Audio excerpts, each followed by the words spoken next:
Good morning. Just after 6 o'clock, Robert and Erin, 101.7 FM and 710 Keel. Way down yonder. Monday morning. Erin has local news coming up next. Funeral services are set for 22-year-old Officer Shateri Payne. We'll tell you more about that.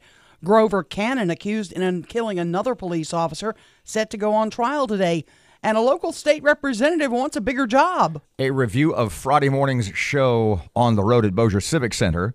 What was the high point? What was the most interesting guest?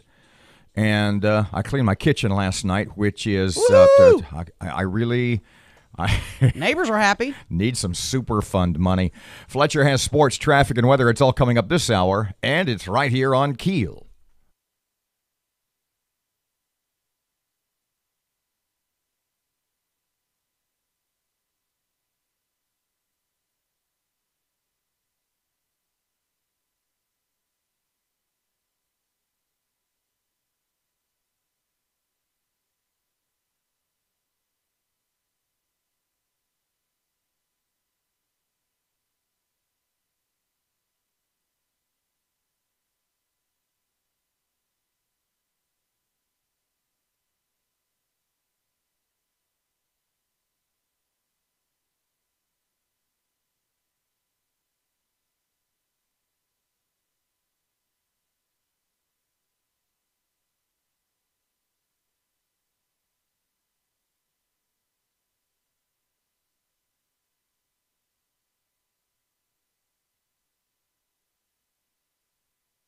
KEEL Morning Report, now on 101.7 FM and 710 KEEL. Funeral arrangements set for fallen Shreveport police officer Shateri Payne, the 22-year-old, to be laid to rest on Saturday. Service set to take place at Summer Grove Baptist Church on Juella at 11 a.m. Payne was shot multiple times and killed last week before the start of her shift.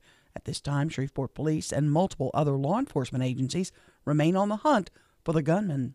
Trial for an alleged cop killer expected to begin today in another case. Matt Parker with that. Jury selection is expected to begin today in the first-degree murder trial of Grover Cannon. Cannon is accused of shooting and killing Shreveport police officer Thomas LaValle in 2015. So far, Cannon's defense team has challenged every ruling and had the trial delayed multiple times. It's expected that the defense will ask for another continuation, but legal experts say it's unlikely the court will grant the request. From 101.7 FM and 710 KEEL, I'm Matt Parker. An update on the water in Bossier. CAO Pam Glorioso says the chlorine burn is complete and testing's been done. A-OK. The city is taking steps, she says, to make system repairs on a regular basis rather than wait for future problems.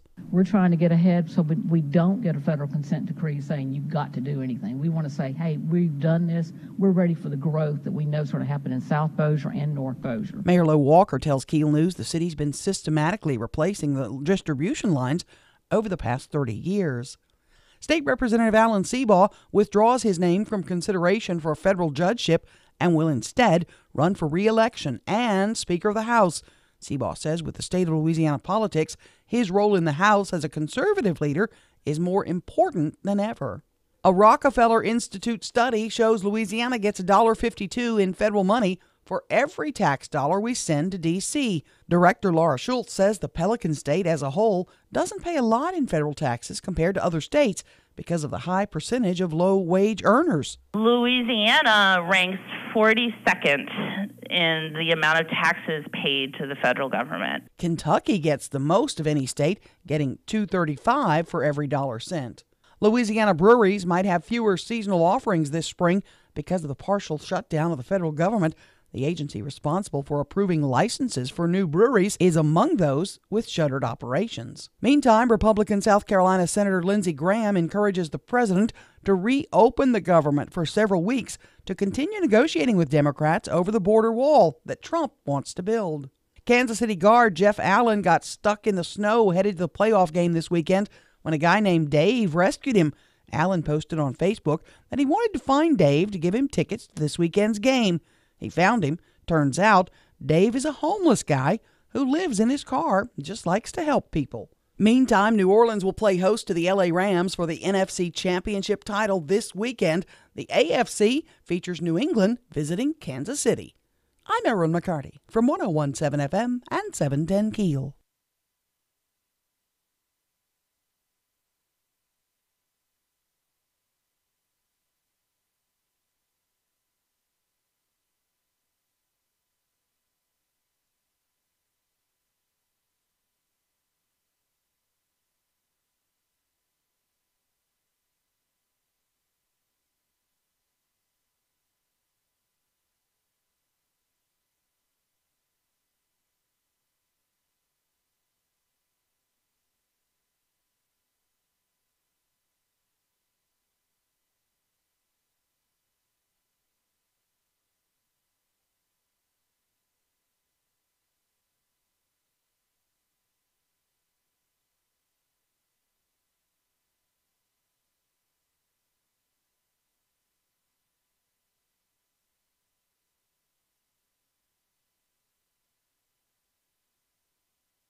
9 past 6 o'clock, 101.7 FM, 710 Keel. Traffic for Monday. Here's Ruben. Looks like I-20 westbound's got it clear all the way to Dallas right now, but look out later on this morning for some traffic delays on 3132 eastbound near I-49. If you have anything to report to us, give us a call at our Planet Fitness traffic hotline. That's 687-ROAD. Not as chilly today as we were yesterday, but temperatures are still well below average, a good 10 degrees below average. Clouds this morning, but they will break up and we'll see some sunshine mix in as we head through the day today. Upper 40s for us this afternoon. 32 tonight, partly to mostly cloudy skies, and mid-50s Tuesday. I'm meteorologist Ken Boone at the Weather Channel.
.101.7 FM and 710 Keel. Robert J. Wright and Erin McCarty.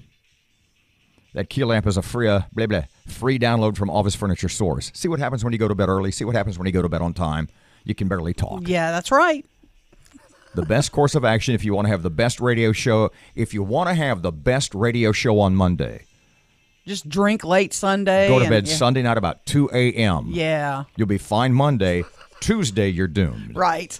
So what did Erin say? Well, the Saints nearly gave it away. If the Saints... From jump, man. If the Saints had lost yesterday, coupled with a Cowboys defeat, this would have been the most depressed region of America. Oh, gosh, no doubt. Sports-wise. No doubt. I was thrilled to see our mayor was at the Saints game. That's kind of cool, wearing a Shreveport shirt. That's kind of neat. Was Adrian there? Yeah. I did not see. Yeah, he fact, he had meetings in the morning and then flew down. I don't know if he flew or he had to fly there. It's a 6-hour drive. I watched very little of either game. I watched nothing of the Patriots and Los Angeles. Almost said San Diego. And I watched a little bit in the second half. I was just doing stuff. And I watched them all. I watched them all. I enjoyed them. I was cooking and kind of doing a bunch of stuff too. But I pause the game, watch the game, pause, watch it, and I enjoyed it. And so basically you took about a 3.5-hour television broadcast and made it into a 6-hour day. Pretty much, yeah. Because of stop-start, because you watch it on delay. Yeah, I watch it on delay. I was really upset with my son because the Saints were trailing 14-0, and the Saints, they were moving the ball, and I was like, God, they need to score. They really need to score. And as he's walking upstairs, right as he's about to close his door, he looks down. We have an open... Like a loft area. Loft area. Yeah. And he looks down, he goes, Saints score, by the way. I'm like, stop it, I haven't seen it yet. Hush up there. How far behind when you do that? How far behind do you watch? I'm an hour behind, something like that. Seriously? Yeah. Oh, my God. Yeah, so I don't look at my phone. I don't look, I don't get the computer out. I just enjoy watching the game. And you do all this just to avoid commercials? Or is it so you can watch it at your own pace? I watch it at my own leisure. If I want to go, I made some homemade muffalettas yesterday, which is a lot of work.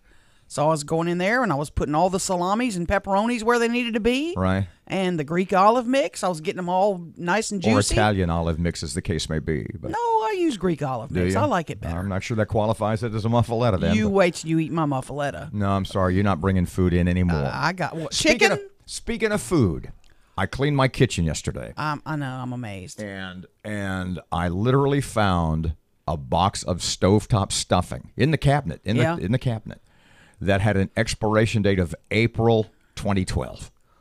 Oh. You ate it, didn't you? I honestly, no. You threw it out? Yeah. Okay. Yeah. Well, I'm proud of It you. was. Most bachelors would eat that stuff. You'd eat it dry like cereal. Let me tell you, there's nothing wrong. One of the best meals in the world is stovetop stuffing and Kraft gravy, brown gravy in a jar. Oh, gosh. You can't beat that. It's awesome. You are such a gourmet. But I know. What a palate.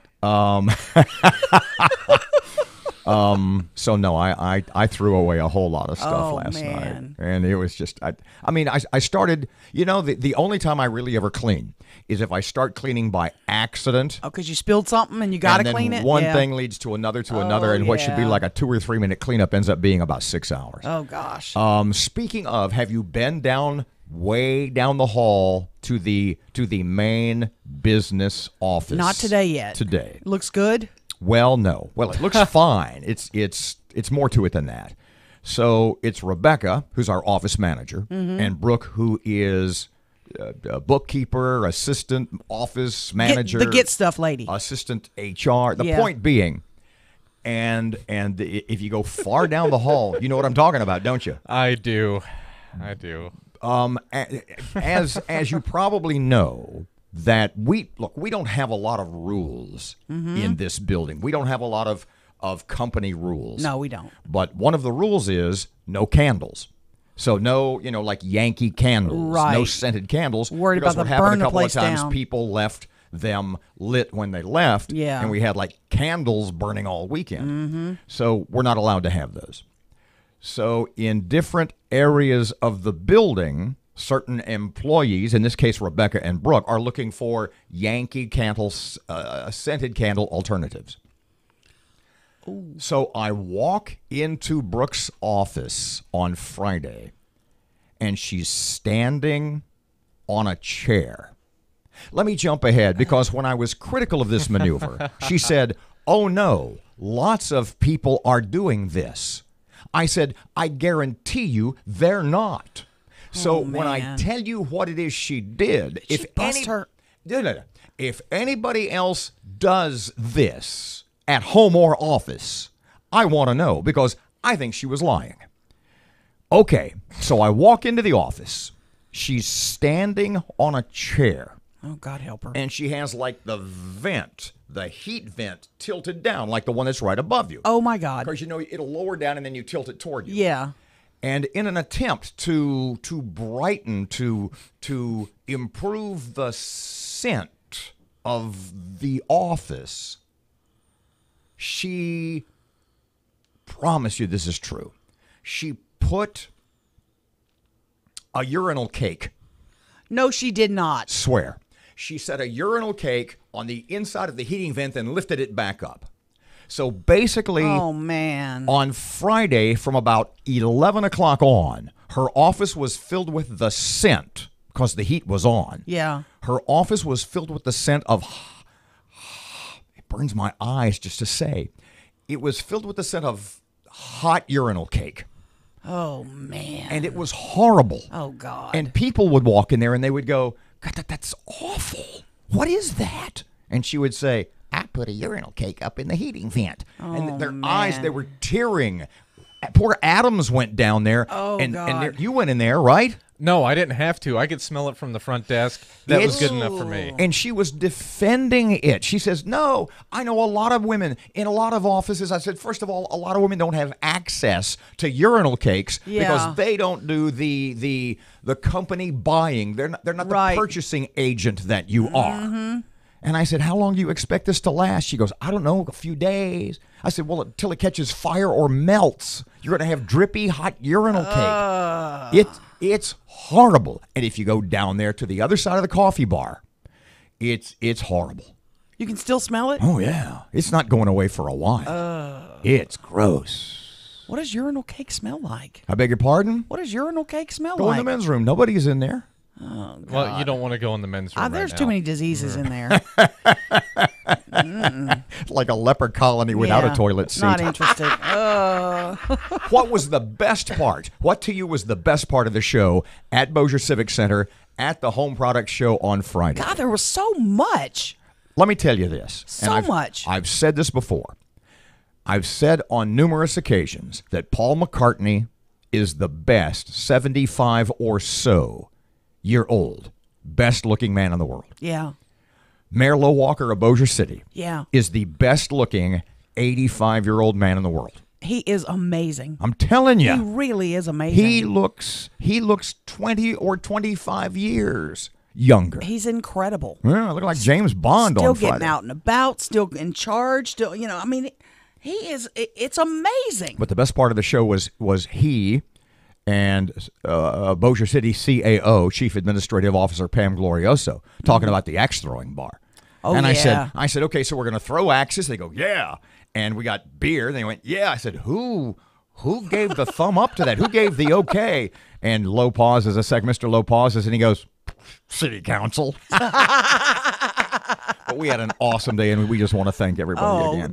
From bet. Dixie Robertson with the Home Product Show, Northwest Louisiana. Home Builders Association? Yes. Oh, and awesome group. Mayor Lo Walker and CAO Pam Glorioso, State Representatives Dodie Horton and Raymond Cruz, and State Senator Beryl Peacock. And Bruce Wilson with the United Way. United Way and Die Hard. It was an awesome day. We just had a great crowd. Which, by the way, to my chagrin, I must begin.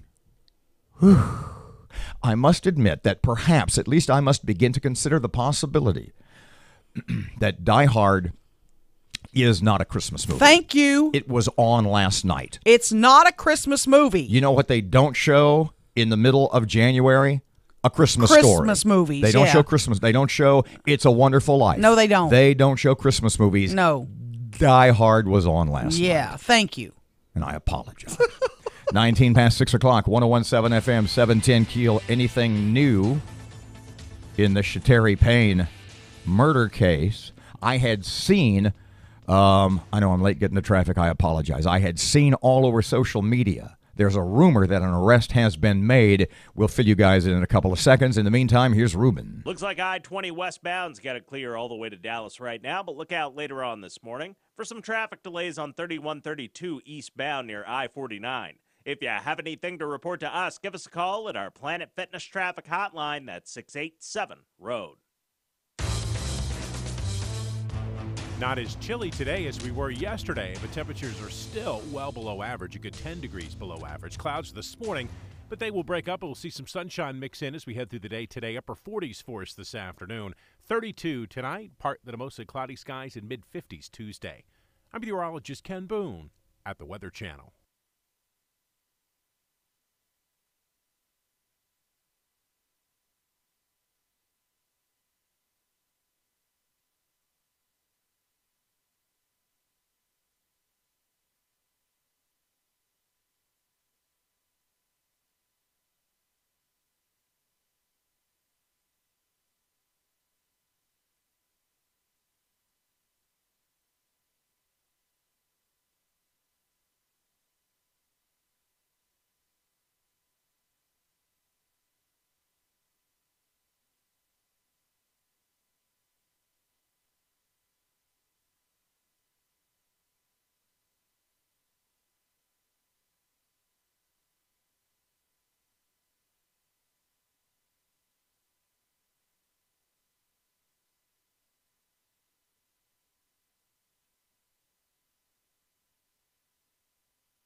.101.7 FM, 710 Keel Sports Update. Good morning from the sports desk of 1130 The Tiger. This is Tim Fletcher. New Orleans ground out a 20-14 win over the defending Super Bowl champion Philadelphia Eagles in an NFC semifinal Sunday in the Superdome. Drew Brees was picked off on the first play of the game, which turned into a Nick Foles to Jordan Matthews touchdown 7 plays later. The Eagles made it 14-zip on their next possession, quieting the raucous crew in the Dome. Marshawn Lattimore, though, intercepted Foles deep in Saints territory early in the second quarter, and then Brees marched his team 79 yards in 12 plays, capped by a 2-yard touchdown toss to Keith Kirkwood on 4th and 2. Will Lutz added a 45-yard field goal in the closing moments of the half to make it 14-10. And after forcing the Eagles to punt to start the third quarter, the Saints gobbled up the next 11 minutes and 29 seconds of time off the clock on an 18-play touchdown drive, finished off by Brees to Michael Thomas touchdown. Lutz added a 39-yard field goal early in the fourth. The Eagles made things interesting, driving inside the Saints' 30-yard line, but Foles' pass to Alshon Jeffrey went through the receiver's hands and into Lattimore's for the final nail in the Eagles' bid to repeat just before the 2-minute warning. The Saints will now host the Rams in the NFC Championship next Sunday afternoon. The AFC title tilt will feature the Chiefs, hosting the Patriots. Both teams won comfortably this weekend. From the sports desk of 1130 The Tiger, this is Tim Fletcher.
.101.7 FM, 710 Keel, 25 past 6 o'clock. Robert and Erin.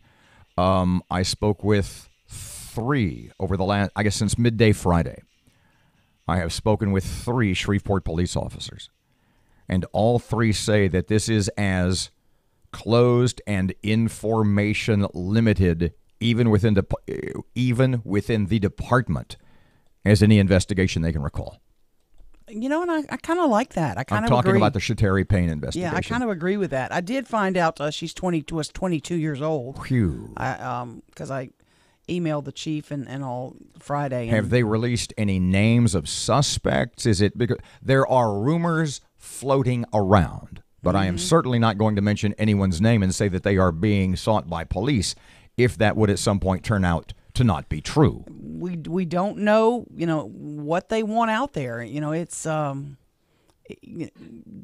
man's name, the man who apparently was her boyfriend. Is go ahead. His Careful. name apparently was mentioned on the 911 call. Seriously? That's what I was told. I haven't heard it.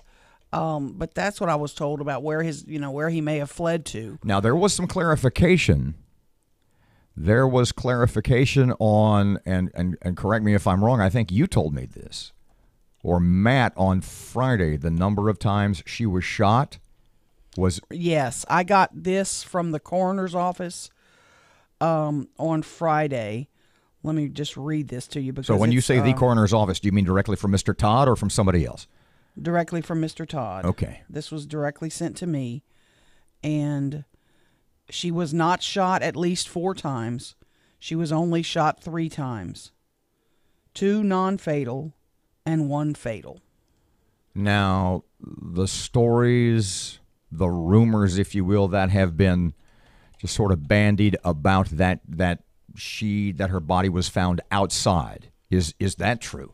That's what we're told out in the yard area, and maybe near the car. I'm not sure how close to the police car she was. So pardon me for being overly graphic, but you can assume that she was shot, or there was some sort of domestic disturbance, or there was some kind of something was going on, and she was attempting to. Am I jumping the gun here? She was attempting to get away. She was attempting to. Well, someone told me, and I don't know. When that you this say is someone. Accurate. I'm not going to say who. No, I don't want to name. Someone that was at the scene. They believe the car was running. The patrol car was running. Matt, you are nodding. At What the do you know? time. Well, I was just agreeing with Erin. I had heard that from several sources See, as well, that the car was running. I didn't know that. Mm-hmm. And so she was. So conceivably, she was about to leave. You may go out and start your car, then you go, oh, I forgot something. Let me go back in and get it. Or conceivably, though, the entire circumstance, the entire event, the entire killing took place outside. Yes. The other question I would have is the patrol car. When you turn I don't know how those dash cams work. Do they not come on when you're off duty? Do they come on when you start the car? That would be interesting to find out. Do they actually have any dash cam of, they may not have dash cam of the shooting if it wasn't right in front of the car, obviously. But will you hear anything? Was it even on? Oh. Yeah, you're asking the wrong guy. Excuse me, I'm trying to read a text here at the same time. Go ahead. Hang on, Matt's got a point. Well, I was just going to say, from what I heard, she didn't have a patrol car. She was going in her personal. Here we go. Oh, Here we go. okay. From Thank a you. Shreveport Okay. police officer. I think it was reported that she was in or at her police car. Let me repeat this now. I think it was reported, that's the key word in the sentence. I think it was reported that she was in or at her police car. She would not have had a police car being that new. Right. It would have to have, I'm correcting the grammar here. It would have to have been her personal vehicle. And then there's another text. Okay. Cams are activated when you turn on your lights, and they're also activated when you're in a crash. Okay. Gotcha. Okay. So apparently it was not a police car, No. as some had reported. Would not have been. Okay. Yeah, I was thinking that too. She's just on the force. How does she already have a patrol car? Because she's riding with somebody else. Exactly. So she supposedly. would not. Yeah. So Services will be Saturday. Summer Grove United Methodist Church on Juella, 11 a.m.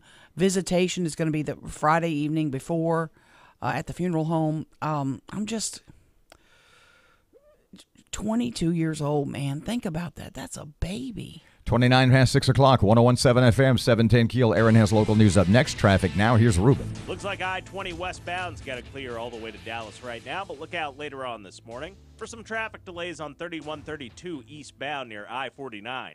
If you have anything to report to us, give us a call at our Planet Fitness traffic hotline. That's 687-ROAD. Not as chilly today as we were yesterday, but temperatures are still well below average, a good 10 degrees below average. Clouds this morning, but they will break up and we'll see some sunshine mix in as we head through the day today. Upper 40s for us this afternoon. 32 tonight, partly to mostly cloudy skies, and mid-50s Tuesday. I'm meteorologist Ken Boone at the Weather Channel.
The power of information. KEEL News now. Funeral arrangements are set for a fallen police officer. Matt Parker with details. Fallen Shreveport police officer Shateri Payne will be laid to rest on Saturday. The service is scheduled to take place at Summer Grove Baptist Church at 11 a.m. Payne was shot multiple times and killed last week before the start of her shift. At this time, Shreveport police and multiple other law enforcement agencies are on the hunt for the gunman. From 101.7 FM and 710 Keel, I'm Matt Parker. Jury selection expected to begin today in the first-degree murder trial of Grover Cannon. He's accused of shooting and killing Shreveport police officer Thomas LaValle in 2015. So far, Cannon's defense team has challenged every ruling and had the trial delayed multiple times. It's expected the defense will ask for another continuation, but legal experts say it's unlikely the court will grant that request. An update on the water troubles in Bossier City, CAO Pam Glorioso. The chlorine cleanse is completed. The state was in this week doing testing. All the testing has been done. They tested at the same locations the problem was found at, and we feel very confident that there's no problems at all. Mayor Lowe Walker says the city's been systematically replacing the distribution lines over the past 30 years. State Representative Alan Seabaugh withdraws his name from consideration for a federal judgeship and will instead run for re-election and Speaker of the House. Seabaugh says with the state of Louisiana politics, his role in the House as a conservative leader is more important than ever. Senator John Kennedy, who supports Seabaugh, blames Democrats for holding up the nomination process for federal judges and says Seabaugh would have made an excellent judge. Record snow falls in parts of central Illinois in the weekend storm. Springfield State Journal reports the state capitol broke a 55-year record for daily snowfall on Saturday, leaving 8.4 inches of snow. Schools are closed across much of the East Coast as a result of the storms. The Saints headed to the NFC Championship game after beating the defending Super Bowl champion Philadelphia Eagles 20-14. New Orleans climbed back from an early 14-0 deficit for a hard-fought 6-point win in front of a jubilant Superdome crowd. Coach Sean Payton. There's going to be games where you fall behind, and we've played in a handful of those already, and I think there's great faith in both sides of the ball and the kicking game to weather any storm like that, and we were able to today. New Orleans will host the LA Rams for the NFC Championship. On the other side, it is Tom Brady and the New England Patriots headed to Kansas City for the AFC title. Pretty big tie at the Critics' Choice Awards. Lady Gaga ties with Glenn Close for Best Actress. Close starred in The Wife, while Lady Gaga is in the new version of A Star is Born. I'm Erin McCarty on 101.7 FM and 710 KEEL.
.101.7 FM, 710 KEEL. Robert J. Wright and Erin McCarty, who was nearly a despondent woman yesterday. Really, no doubt. I read about it later, so it was Drew Brees' first pass that was intercepted. Very first play of the game after the kickoff. Really? Saints go out there on the field, take the field. Interception. So they were down 14-0 at one point. Yeah, they were down 14-0. So literally they outscored the Eagles after they outscored the Eagles 20-0. 20-0. Okay. 20 unanswered points to win the game. It was I was struggling. I was really struggling. Yeah, like I said earlier, if God forbid if the Saints had lost, this would have been one depressed sports region of America. Yeah. Since we're both Cowboys and Saints in this part of the country. I was upset and we missed a field goal that would have put us up 9. And I thought, man, who's the kicker, Morstead or Lutz? Lutz. Okay, Morstead's the punter. We're trying to let these guys back in this game. Please stop this. And then Alshon Jeffries, was that who it was? Yeah. For the Eagles came through, went right through his hands. God. And they showed, of course, because they're going to milk the misery, every ounce of the guy's misery. Absolutely.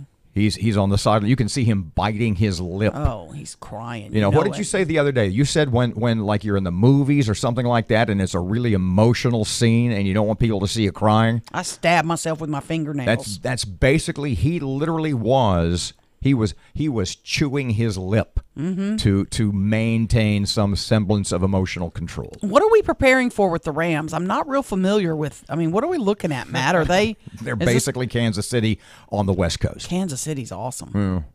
Yeah, really good defense, explosive offense. Todd Gurley's all you need to know. Well, I know Todd Gurley. I'm familiar with Todd Gurley. So yeah, it should be a hell of a game. I mean, I could easily see it being 40-38. Well, I need the Saints to score more points than 20, though. Yeah. I was disappointed. But understand the Eagles don't have that kind. The Eagles don't. And look, they had to play at the drive toward the end of the game, the winning drive. It was like an 11-minute. In fact, if you look at it, and it's an amazing statistic, the Saints had on their winning score, it was like 122 113. Roy clarified it, Lang. They had a 113-yard drive on their winning score. How long's the field? 100. So how do they have a 113-yard drive? Because of penalties. Exactly. You bet. But it ate up practically the entire third quarter. Oh, it did. Just FYI, the Rams and Saints played each other back in Week 9. Yeah. Saints beat the Rams' first loss, right? First loss, 45-35 shootout. Okay. Ooh, so what did you think of the Cowboys? Did you think Dak played well? Did you think they held their own? Did you think against a Rams team in Los Angeles, despite, well, there's going to be more Cowboys fans than Rams fans? No. Did you think that are the Cowboys just a couple of players away? You chuckled. Go ahead. They're 6 or 8 away. No, they're one player away, and it's a guy from the local area that probably needs to be replaced. Really? He missed some wide open throws with little to no pressure. I mean, if you want to be a starting quarterback in the NFL, there's just things you have to do, and he whiffed on a couple of So the you're bases. Jerry Jones, big contract for Dak, although it's pretty much, I don't want to say a done deal, but he's a big Dak fan. If you're Jerry Jones, do you give him Do you sack Dak? Do you give him basically the $30 million deal? I'm sorry, did you give like the $120 million deal for 4 or 5 years? Absolutely not. You? No, I'm sorry. 639, 101.7 FM, 710 KEEL. I almost said sports update.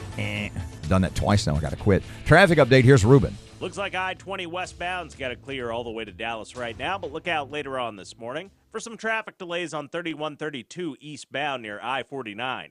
If you have anything to report to us, give us a call at our Planet Fitness traffic hotline. That's 687-ROAD.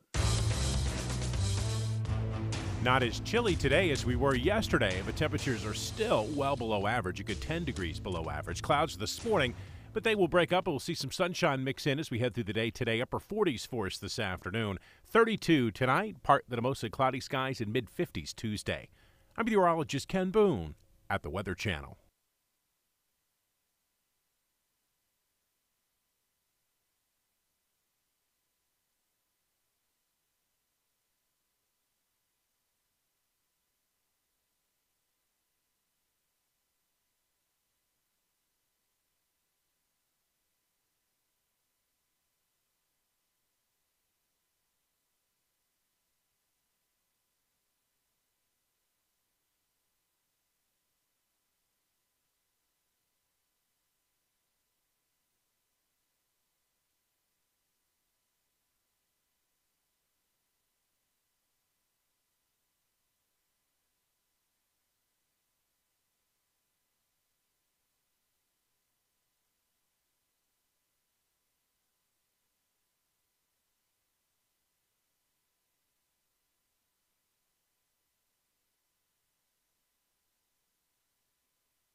No, somebody asked me this. Somebody asked me that over the weekend, and I couldn't remember the 101.7 FM, 710 KEEL, Robert J. Wright and Erin McCarty. Somebody over the weekend said, in the almost 5 years you've been on KEEL, what's the most memorable single line. And there was one a couple of weeks ago that somebody threw out, and we said we have to remember that. And, of course, because it's so recent. We forgot. And because, we're like Teflon brain, nothing sticks, is that we don't remember what it was. Right. But the one that I brought up when they asked me that was the SWEPCO guy. Brian Bond was his name. And this is going back almost 5 years. Do you remember the line? No. It was during the Obama presidency, and it was when the Obama EPA was closing down the coal-fired power plants. And I guess there was one in our area that SWEPCO was going to close and a couple other that were in the Obama EPA crosshairs. And his line was, and this still may be one of the best 2 or 3 lines on KEEL, they mandate, hold on a second, let me get it in my head. They mandate we install equipment that doesn't exist. He's talking about the Obama EPA, right? And how they're trying to shut down coal plants. They mandate we install equipment that doesn't exist, then fine us when we don't install it. And what brought that to mind was not only the question, but the New York congressman and Bernie Sanders, too, Alexandria Ocasio-Cortez and Bernie Sanders. And this growing trend in the Democrat Party about this Green New Deal. Have you read about the Green New Deal? No. And have you seen what the cornerstone of the Green New Deal is? No. Eliminate fossil fuels from the United States, all fossil fuel use, by 2030. I saw that Cortez piece on 60 Minutes where she's talking about that. Eliminate Yeah. all fossil fuels. No natural gas, no coal, all fossil fuels. Right. Eliminated by 2030. Now, I'm not sure what you're going to use to fly to Hawaii next time you want to go. I broke this. In fact, I looked it up. Okay? The biggest, second biggest city in the country, Los Angeles. Okay? In California, the farthest to the left politically state there is. Maybe parts of New York City, but in New York State, you've got upstate, which is kind of like Buffalo, Rochester, Canandaigua, Finger Lakes area is sort of like Shreveport, Bossier. Well, Bossier and northwest Louisiana, where it's really a red political area. But let's look at Los Angeles County. Los Angeles Water and Power Department, okay?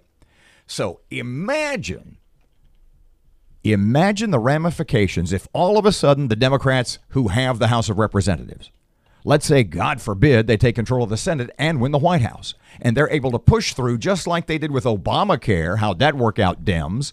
Let's say they're able to push through a Green New Deal. God forbid, let's say that they could mandate the elimination of all fossil fuels by the year 2030. First of all, can you imagine what that would do to grocery prices? How are you going to get stuff to the stores? Where's it going to come from? This is Los Angeles. What percentage of Los Angeles, California power, all the electricity used in Los Angeles, do you think comes from green power, renewables? Half? Try again. 30%? Close. Let me run it down for you. Los Angeles, okay? 34% is natural gas. Okay. Fossil fuel. Okay. 19% coal. Fossil fuel. Remember now, we're talking Los Angeles, California. Los Angeles, one of the most left-leaning cities in the most leftist state in America. 34% natural gas. Fossil fuel. Gotta go. 19% coal. Fossil fuel. Gotta go. 9% nuclear. You know they'll shut that down. Oh, yeah. Nuclear, oh my God. Have you seen China syndrome? That's gotta go. 5% hydroelectric. You know who's against hydroelectric? Is the radical greenies. Yeah. Environmentalists, oh no. In fact, Governor Jerry Brown, I believe it was less than a year ago, they in California, Brown signed the legislation as it went through the legislature for the first to build, to dig, and the first reservoir new reservoir in California in like 30 years. And they can't figure out why they're out of water. They don't believe in dams. They don't believe in reservoirs. They don't believe in keeping the water. Oh, no, we'll let it hit the ground and all roll away. So 34% gas, 19 coal, 9 nuclear, 5 hydroelectric. means of power that would be eliminated by the Green New Deal. 33% renewable. So how are you going to get by? What are you going to do to run the cars, fly the planes, air condition and heat your homes, get the food to market? Planes won't fly on solar power? Don't look now. I don't think the added weight is a step in the right direction. Oh, man. 649, 1017 FM, 710 Keel. Yeah, the windmill plane. It's coming back there, Jules Verne. Traffic update, Ruben's here. Looks like I-20 westbound's got it clear all the way to Dallas right now, but look out later on this morning for some traffic delays on 3132 eastbound near I-49. If you have anything to report to us, give us a call at our Planet Fitness traffic hotline. That's 687-ROAD. Is it really going to get up to 55? I was thinking about 50 or 51. 1017 FM, 710 Keel. Weather Channel forecast, a few clouds today mixed with sun and a high today of the low 50s. Right now, 41 at Keel, 650, and time for Your Money Now.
.652, here's Keel Sports, here's Tim. Good morning from the sports desk of 1130 The Tiger. This is Tim Fletcher. New Orleans ground out a 20-14 win over the defending Super Bowl champion Philadelphia Eagles in an NFC semifinal Sunday in the Superdome. Drew Brees was picked off on the first play of the game, which turned into a Nick Foles to Jordan Matthews touchdown 7 plays later. The Eagles made it 14-zip on their next possession, quieting the raucous crew in the Dome. Marshawn Lattimore, though, intercepted Foles deep in Saints territory early in the second quarter, and then Brees marched his team 79 yards in 12 plays, capped by a 2-yard touchdown toss to Keith Kirkwood on 4th and 2. Will Lutz added a 45-yard field goal in the closing moments of the half to make it 14-10. And after forcing the Eagles to punt to start the third quarter, the Saints gobbled up the next 11 minutes and 29 seconds of time off the clock on an 18-play touchdown drive, finished off by Brees to Michael Thomas touchdown. Lutz added a 39-yard field goal early in the fourth. The Eagles made things interesting, driving inside the Saints' 30-yard line, but Foles' pass to Alshon Jeffrey went through the receiver's hands and into Lattimore's for the final nail in the Eagles' bid to repeat just before the 2-minute warning. The Saints will now host the Rams in the NFC Championship next Sunday afternoon. The AFC title tilt will feature the Chiefs, hosting the Patriots. Both teams won comfortably this weekend. From the sports desk of 1130 The Tiger, this is Tim Fletcher.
Do you have any idea what movie we're talking about?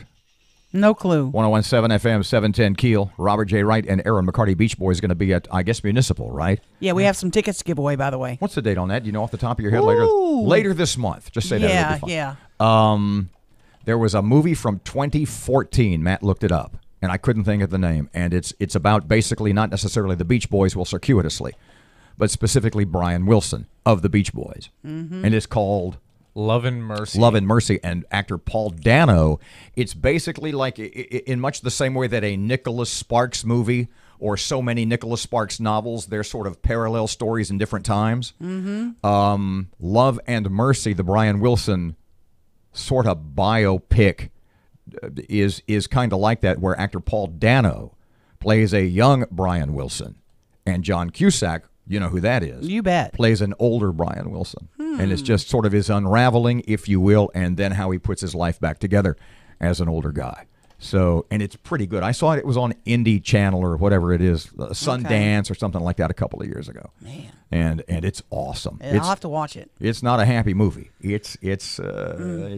No, not it's good. Drugs don't play. You're right. 634. No, it's not. I'm sorry. 656. How I got 34 out of 56. You're old. No, I was looking at the second. I was looking at the second hand. 656, 101.7 FM, 710 Keel. Alan Seabaugh, State Rep Alan Seabaugh in the news on one job he doesn't want, and the other one he's setting his sights pretty high. We will discuss after 7 o'clock. In the meantime, here's Rush on Keel. New York City Mayor Bill de Blasio gave his State of the City speech recently and finally said the words liberals have always wanted to say. Here's the quote from Democrat Mayor de Blasio's speech.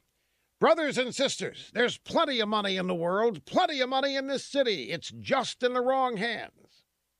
Mayor de Blasio promises that he will correct that problem. In his new term, he's going to take money out of the hands of those who don't deserve it, the top 1%, and he's going to put it in the hands of those who deserve it more. Now, with the money he takes from the wrong hands, de Blasio will create a single-payer healthcare system. He will expand paid leave for private employees and more, and the rich will pay up whether they like it or not.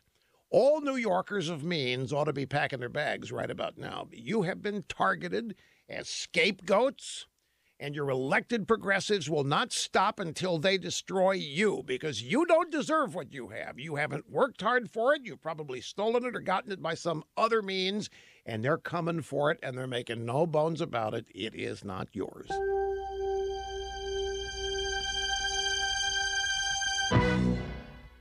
Did you know that there is a new victim of identity theft every 2 seconds? It means a criminal could be spending your money, applying for loans in your name, and even damaging your good credit, all without you even knowing.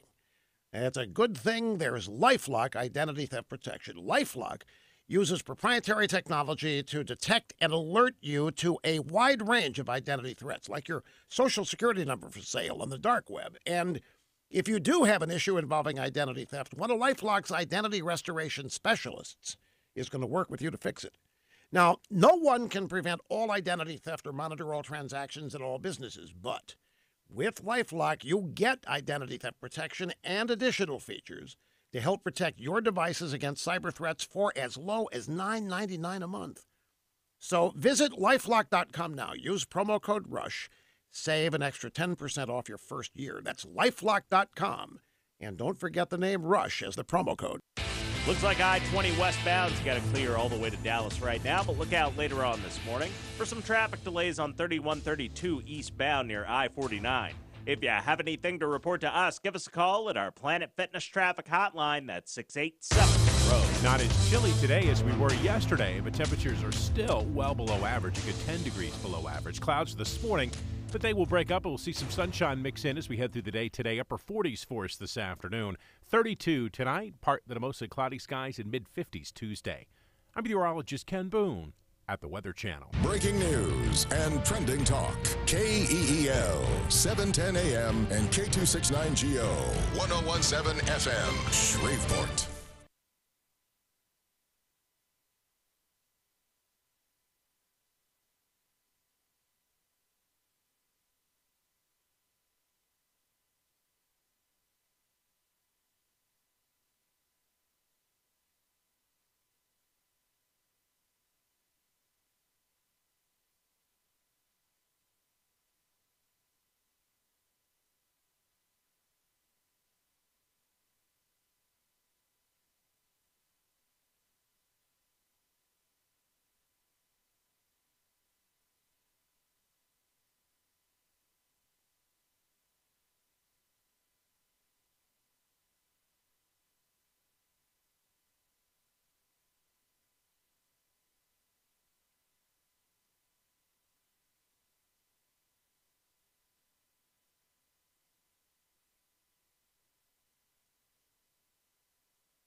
Just after 7 o'clock, Robert into Erin, 101.7 FM and 710 Keel. Way down yonder, Miss Erin has local news up next. We have more information about the funeral service for local police officer Shateri Payne. We'll have that coming up. Grover Cannon's murder trial for killing police officer Thomas LaValle is set to begin today.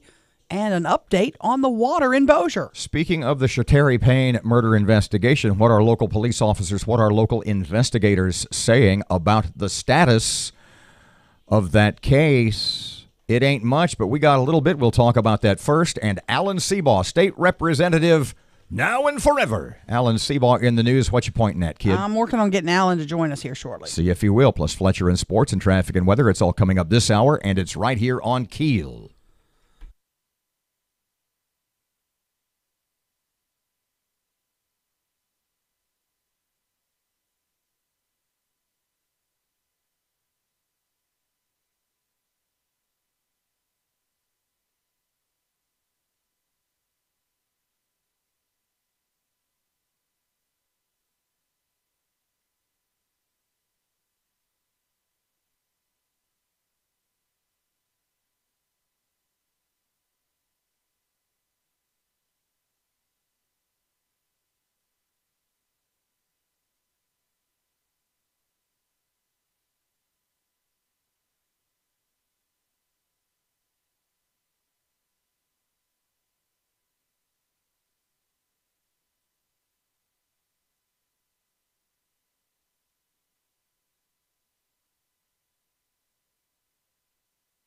KEEL Morning Report, now on 101.7 FM and 710 KEEL.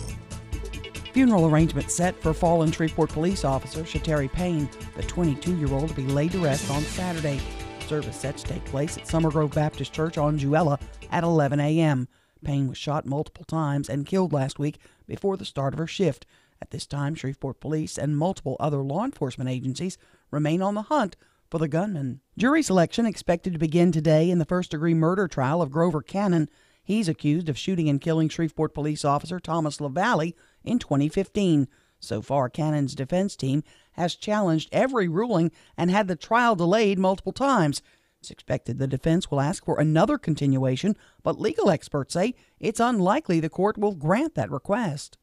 Republican state rep turns down a judgeship. Matt Parker with those details. Representative Alan Seabaugh has withdrawn his name from consideration for a federal judgeship and will instead run for re-election and Speaker of the House. Seabaugh says with the state of Louisiana politics, his role in the House as a conservative leader is more important than ever. Senator John Kennedy, who supports Seabaugh, blames Democrats for holding up the nomination process for federal judges and says that Seabaugh would have made an excellent judge. From 101.7 FM and 710 KEEL, I'm Matt Parker. Eric Prudhomme was serving a life sentence for an aggravated rape and armed robbery in Bossier City from 1981, but he's now free.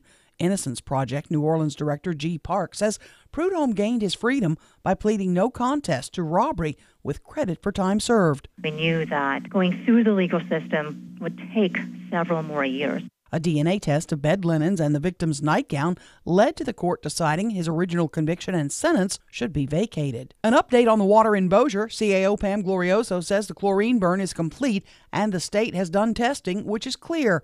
Mayor Lo Walker says the city is taking steps to make system repairs on a regular basis rather than wait for problems to develop. We got a state-of-the-art water treatment plant. There's not one any better in the state, but you're right, the problem is in the distribution lines.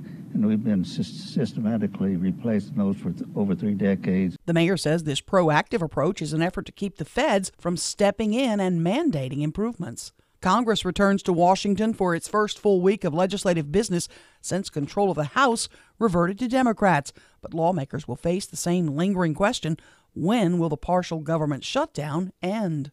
President Trump in New Orleans today to speak at the Farm Bureau convention. Rice and soybean farmers say the tariffs and now the shutdown have hurt their ability to make money.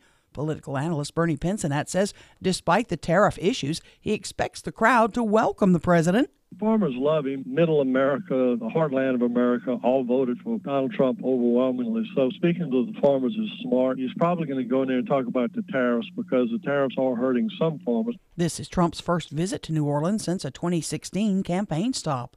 Teachers in Los Angeles won't be on the job today. They're not happy about school funding and teacher pay. It's the second largest school district in the country. I'm Erin McCarty on 101.7 FM and 710 KEEL. Hey, it's Erin McCarty. Let me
9 past 7 o'clock, 101.7 FM, 710 KEEL, traffic time.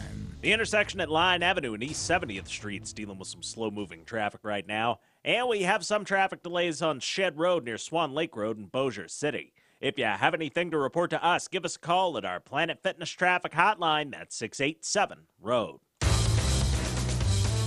Not as chilly today as we were yesterday, but temperatures are still well below average, a good 10 degrees below average. Clouds this morning, but they will break up and we'll see some sunshine mix in as we head through the day today. Upper 40s for us this afternoon. 32 tonight, partly to mostly cloudy skies, and mid-50s Tuesday. I'm meteorologist Ken Boone at the Weather Channel.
.101.7 FM, 710 KEEL. Robert J. Wright and Erin McCarty, 11 past 7 o'clock. Happy Monday. More on that just a bit later.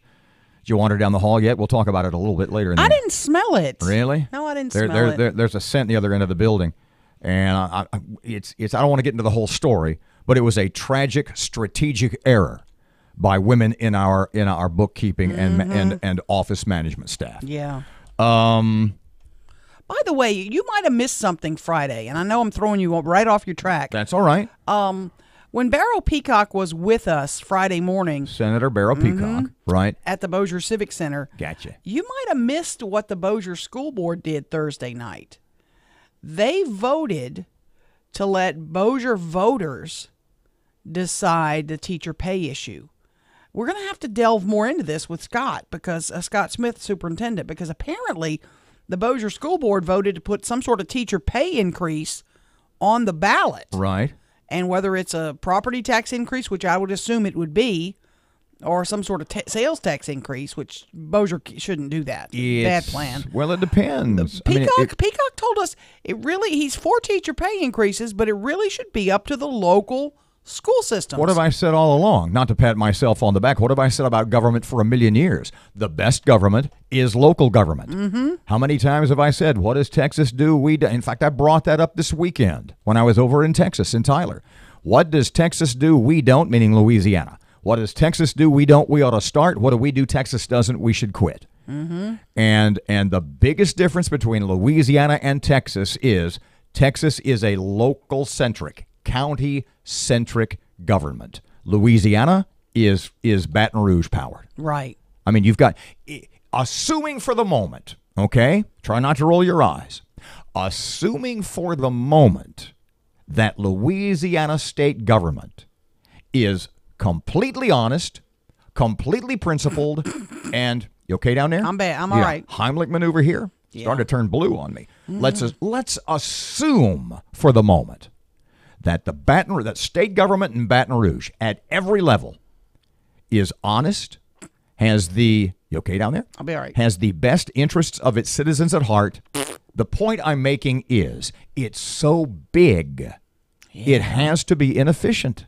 It has to be. It's so big. How many times has it been called a black hole of money? Well, you know what? Even if it is if everybody if everyone in each of those massive layers of bureaucracy is honest and above board and has the best interests of Louisiana citizens at heart, the fact that there are so many of them. What's the old line? A camel is a horse designed by committee. There are so many of them. By default, they have to be inefficient. Right. So when you say, instead of, and look, John Bell and the minimum wage, John Bell and the teacher's pay increase to some degree, those are, for lack of a better term, and I heard this term this weekend, it's vanity legislation. In much the same way, and we'll talk about this later this morning, that Bernie Sanders and Ocasio-Cortez, in the same way that their Green New Deal, it's got no chance as long as the Republicans have the Senate and Donald Trump's president. Right. So basically, what is it? It's vanity legislation. You're putting this out there to show everybody how doctrinaire, how ideologically pure you are. Mm-hmm. We're in an election year. John Bell knows that most likely minimum wage isn't going to pass. John Bell knows most likely that a teacher's pay raise isn't going. Now, he's got them in his corner, don't get me wrong. Jackie Lansdale has said that repeatedly. And in fact, I'm not going to say she's made the threat that there could be a walkout, but she's sort of danced around the circle a little bit, hasn't she? But the point is, at some level for John Bell, that's vanity legislation. My problem is it's election year, and we do this with teachers every time it's election year. My point exactly. And it's so ridiculous. You're a political pawn. The teachers are political pawns and don't mind because it's more in their pocket. But the point I'm making is if Bossier Parish wants to give his teachers a pay increase, maybe Bossier Parish should do it and not the state of Louisiana. Maybe if Caddo Parish wants to give more money to teachers, Caddo should do it and not be mandated to do so by the state of Louisiana. And I think that's the point that Mr. Barrow was making, is that local government is the best government. Right. And maybe if we didn't have this lumbering machine in Baton Rouge, we'd be a little more efficient. We'd spend a whole hell of a lot less money on government and maybe have a little more money for the teachers that the governor wants to give more money to. Mm-hmm. The problem is that they also want to adjust the MFP, the Minimum Foundation Program, which doles out the money to the schools. Like we're seeing in Los Angeles today, you're seeing a strike of 31,000 teachers today because of school funding that the schools get. They want a bigger share, and they also want teacher pay raises. And this MFP to which you refer, where is that located? Who runs that? The state. The state of Louisiana. Yes. Maybe you could do away with that. Maybe if you let Bossier Parish run their schools. Maybe if you let Caddo Parish. Problem with that is you get so many federal dollars that those go through the state. But look at what's happening. Okay, I'm going to repeat this again. and we talk about it, and I would describe myself politically as a strict constructionist, i.e., does the Constitution say that government should do this? No. There's nothing in the Constitution of the United States about the government being involved in education.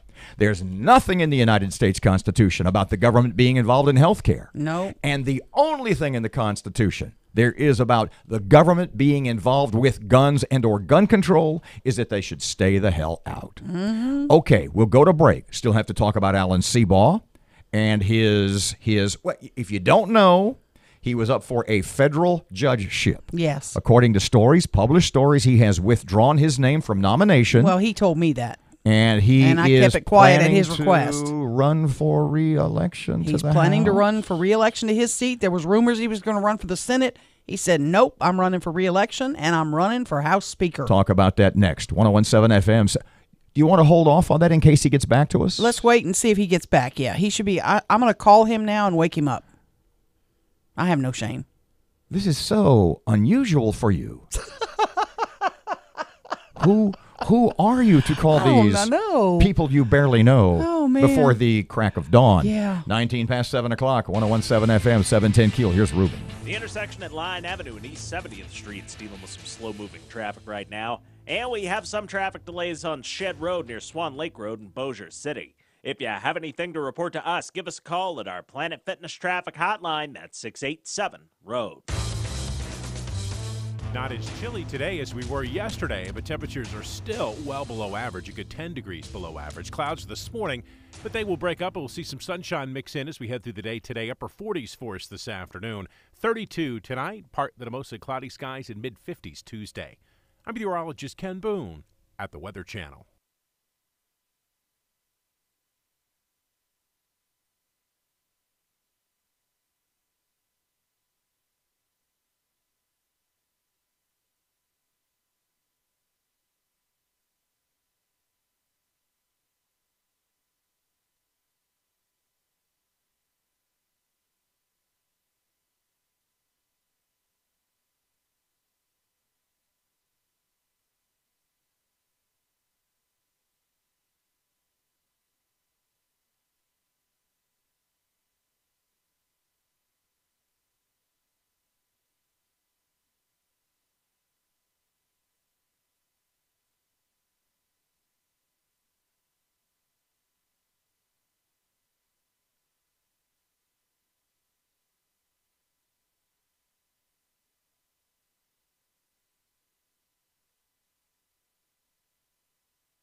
.107 FM, 710 KEEL Sports Update. Good morning from the sports desk of 1130 The Tiger. This is Tim Fletcher. New Orleans ground out a 20-14 win over the defending Super Bowl champion Philadelphia Eagles in an NFC semifinal Sunday in the Superdome. Drew Brees was picked off on the first play of the game, which turned into a Nick Foles to Jordan Matthews touchdown 7 plays later. The Eagles made it 14-zip on their next possession, quieting the raucous crew in the Dome. Marshawn Lattimore, though, intercepted Foles deep in Saints territory early in the second quarter, and then Brees marched his team 79 yards in 12 plays, capped by a 2-yard touchdown toss to Keith Kirkwood on 4th and 2. Will Lutz added a 45-yard field goal in the closing moments of the half to make it 14-10. And after forcing the Eagles to punt to start the third quarter, the Saints gobbled up the next 11 minutes and 29 seconds of time off the clock on an 18-play touchdown drive, finished off by Brees to Michael Thomas touchdown. Lutz added a 39-yard field goal early in the fourth. The Eagles made things interesting, driving inside the Saints' 30-yard line, but Foles' pass to Alshon Jeffrey went through the receiver's hands and into Lattimore's for the final nail of the Eagles' bid to repeat just before the 2-minute warning. The Saints will now host the Rams in the NFC Championship next Sunday afternoon. The AFC title tilt will feature the Chiefs, hosting the Patriots. Both teams won comfortably this weekend. From the sports desk of 1130 The Tiger, this is Tim Fletcher.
101.7 FM and 710 KEEL. Robert and Erin in just about 15 minutes. What? I have a message for Mayor Perkins today. Yeah. A very important message I'll share with you about 7:35. Okay, so the latest in the Shateri Payne murder case.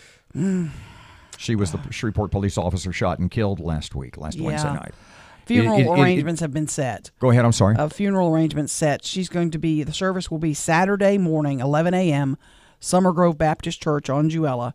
It's in the old South Park Mall. Has it been determined? Do we have any more details? I spoke since Friday. I have spoken to three Shreveport police officers, and all three say that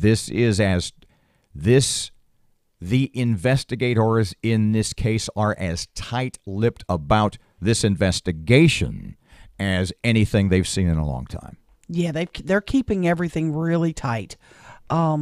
I did get a text, by the way, from the coroner who told me she was shot 3 times. Yeah, Todd Toma. Okay, go ahead. She was shot 3 times. Now, there were rumors about 4 and even more. Apparently, his office completed the autopsy. She was shot 3 times, 2 non-fatal and 1 fatal. So that's the report. Official. I mean, he didn't tell me off the record, so I assume he meant that was okay. Has it been confirmed as fact that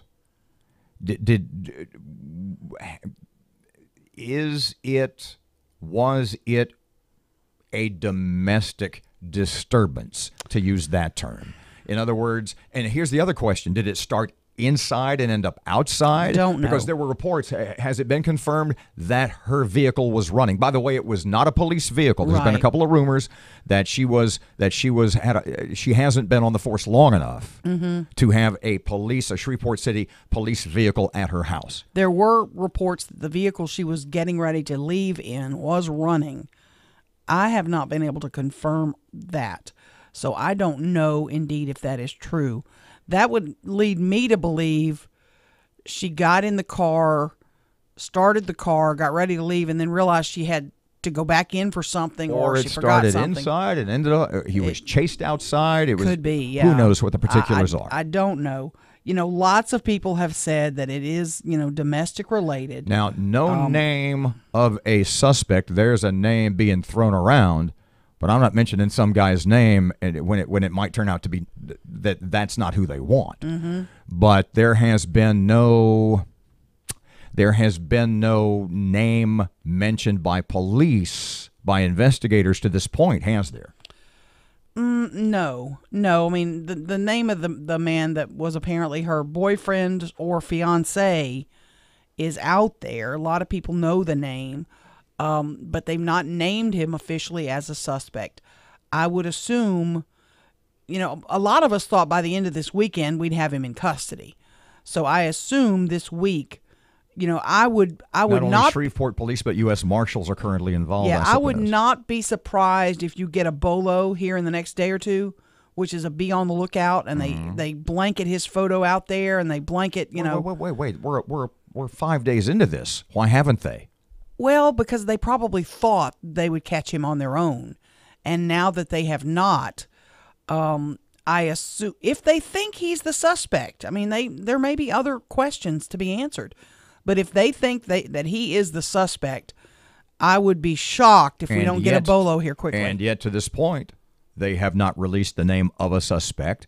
They like I said, it's as those officers said to me, as tight-lipped an investigation as they've seen in some time. Right. From a Shreveport City police officer. I think it was reported she was in a police car. She would not have had a police car, being that she was new to the force. It would have to have been her personal vehicle. And by the way, you were talking, because you had asked questions about whether or not a cam would be activated if she was in uniform, etc. Cams are activated in the vehicles when you turn the lights on. They are activated if you're in a crash, and they can also be activated manually by the officer. I do want to put this out there for police and etc. If we think this is the suspect, we need to let the public know who he is, what he looks like. Because if you kill a police officer, you have nothing left to lose. You will do anything to get away, Now, and maybe they know he's already left the region. I don't know that. But I think it's in the public's best interest to put this man's face out there so we all know what he looks like, because I would consider him seriously armed and dangerous because he's killed a police officer, allegedly. 29 past 7 o'clock, 101.7 FM, 710 KEEL. Erin has local news up next. Right now, Monday traffic. Ruben's ready. Keeping an eye right now on some slow-moving traffic on Midway Avenue near Mansfield Road. And we're starting to see some traffic delays on Texas Street in downtown Shreveport. If you have anything to report to us, give us a call at our Planet Fitness traffic hotline. That's 687-ROAD. Not as chilly today as we were yesterday, but temperatures are still well below average, a good 10 degrees below average. Clouds this morning, but they will break up and we'll see some sunshine mix in as we head through the day today. Upper 40s for us this afternoon. 32 tonight, partly to mostly cloudy skies, and mid-50s Tuesday. I'm meteorologist Ken Boone at the Weather Channel.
KEEL News now. Funeral arrangements are set for a fallen police officer. Matt Parker with details.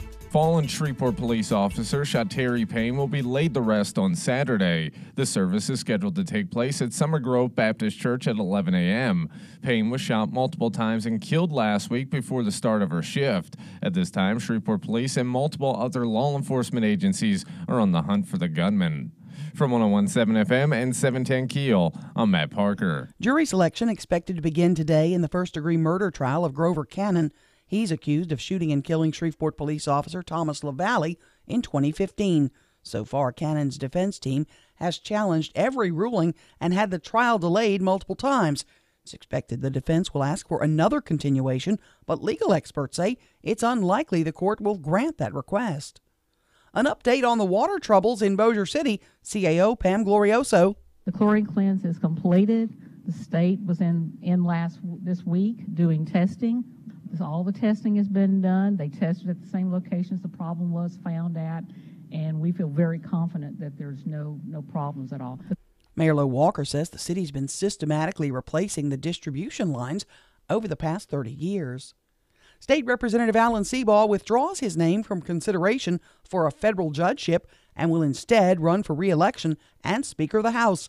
Seabaugh says with the state of Louisiana politics, his role in the House as a conservative leader is more important than ever. Senator John Kennedy, who supports Seabaugh, blames Democrats for holding up the nomination process for federal judges and says Seabaugh would have made an excellent judge. Record snow falls in parts of central Illinois in the weekend storm. Springfield State Journal reports the state capitol broke a 55-year record for daily snowfall on Saturday, leaving 8.4 inches of snow. Schools are closed across much of the East Coast as a result of the storms. The Saints headed to the NFC Championship game after beating the defending Super Bowl champion Philadelphia Eagles 20-14. New Orleans climbed back from an early 14-0 deficit for a hard-fought 6-point win in front of a jubilant Superdome crowd. Coach Sean Payton. There's going to be games where you fall behind, and we've played in a handful of those already, and I think there's great faith in both sides of the ball and the kicking game to weather any storm like that, and we were able to today. New Orleans will host the LA Rams for the NFC Championship. On the other side, it is Tom Brady and the New England Patriots headed to Kansas City for the AFC title. Pretty big tie at the Critics' Choice Awards. Lady Gaga ties with Glenn Close for Best Actress. Close starred in The Wife, while Lady Gaga is in the new version of A Star is Born. I'm Erin McCarty on 101.7 FM and 710 KEEL.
.101.7 FM, 710 KEEL, Robert J. Wright and Erin McCarty. Jack Spring electric shockbuster button. Unused to this point in the day, thank heavens. I think the Jack Spring electric ejector seat would be an excellent idea. Yeah. And the Jack Spring electric ejector seat helmet would be good. We can expand this. Speaking of ejector seats, yeah, I just have a message for the mayor. Hold on a second. That makes no sense. It will when I tell you. Seriously? Yeah. Okay, pardon me before you get started. Matt had made the point. He's a very busy man the last few days. If you look, he's been, I know we went to the boxing match, the Showtime deal, downtown Shreveport on Friday night. Where else has he been? Oh, he had a meeting with airport officials. He's been visiting all the fire stations around town. He was in New Orleans for the Saints game wearing a Shreveport shirt. Had a meeting down there before the game, though, didn't he? Probably. Okay. I mean, dude's just been everywhere, opening up businesses. I mean, if a business opens in town, he's there. I mean, the guy is just all over the place. Okay, so here is what I want to tell the mayor. If you know him, you see him, pass this along to him. I get an email last week. Erin says. To come get my box for the A&E committee, my documents. Yeah. So I go down there to pick up a couple of binders or whatever it's going to be. Assuming it's going to be maybe about an hour's reading. Yeah. If you don't know, pardon me, Erin is, as was appointed by Mayor Tyler during her regime, a member of the city's Architectural and Engineering Committee. Yeah. So, which is, look, that's a pretty important deal. I mean, it's you and how many other people? There's about 8 others. There's a bunch, yeah. Who counts? But so I, go down there and pick up my couple of binders or whatever. So I go down there last week, and it's not a couple of binders. It's a box of about 20 binders. Yes. It is a stack of stuff about 1.5 feet tall. Because the mayor probably hasn't had to read anything in the month since he took office. To read all that. So what's the? So here's my ejector seat note to the mayor. Yeah. If you're going to ejector seat me from the A&E committee, do it now. Do it now before I read all this crap.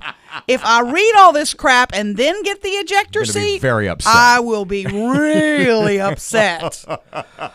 Oh, just telling you, let me go now if I'm gone. Yeah.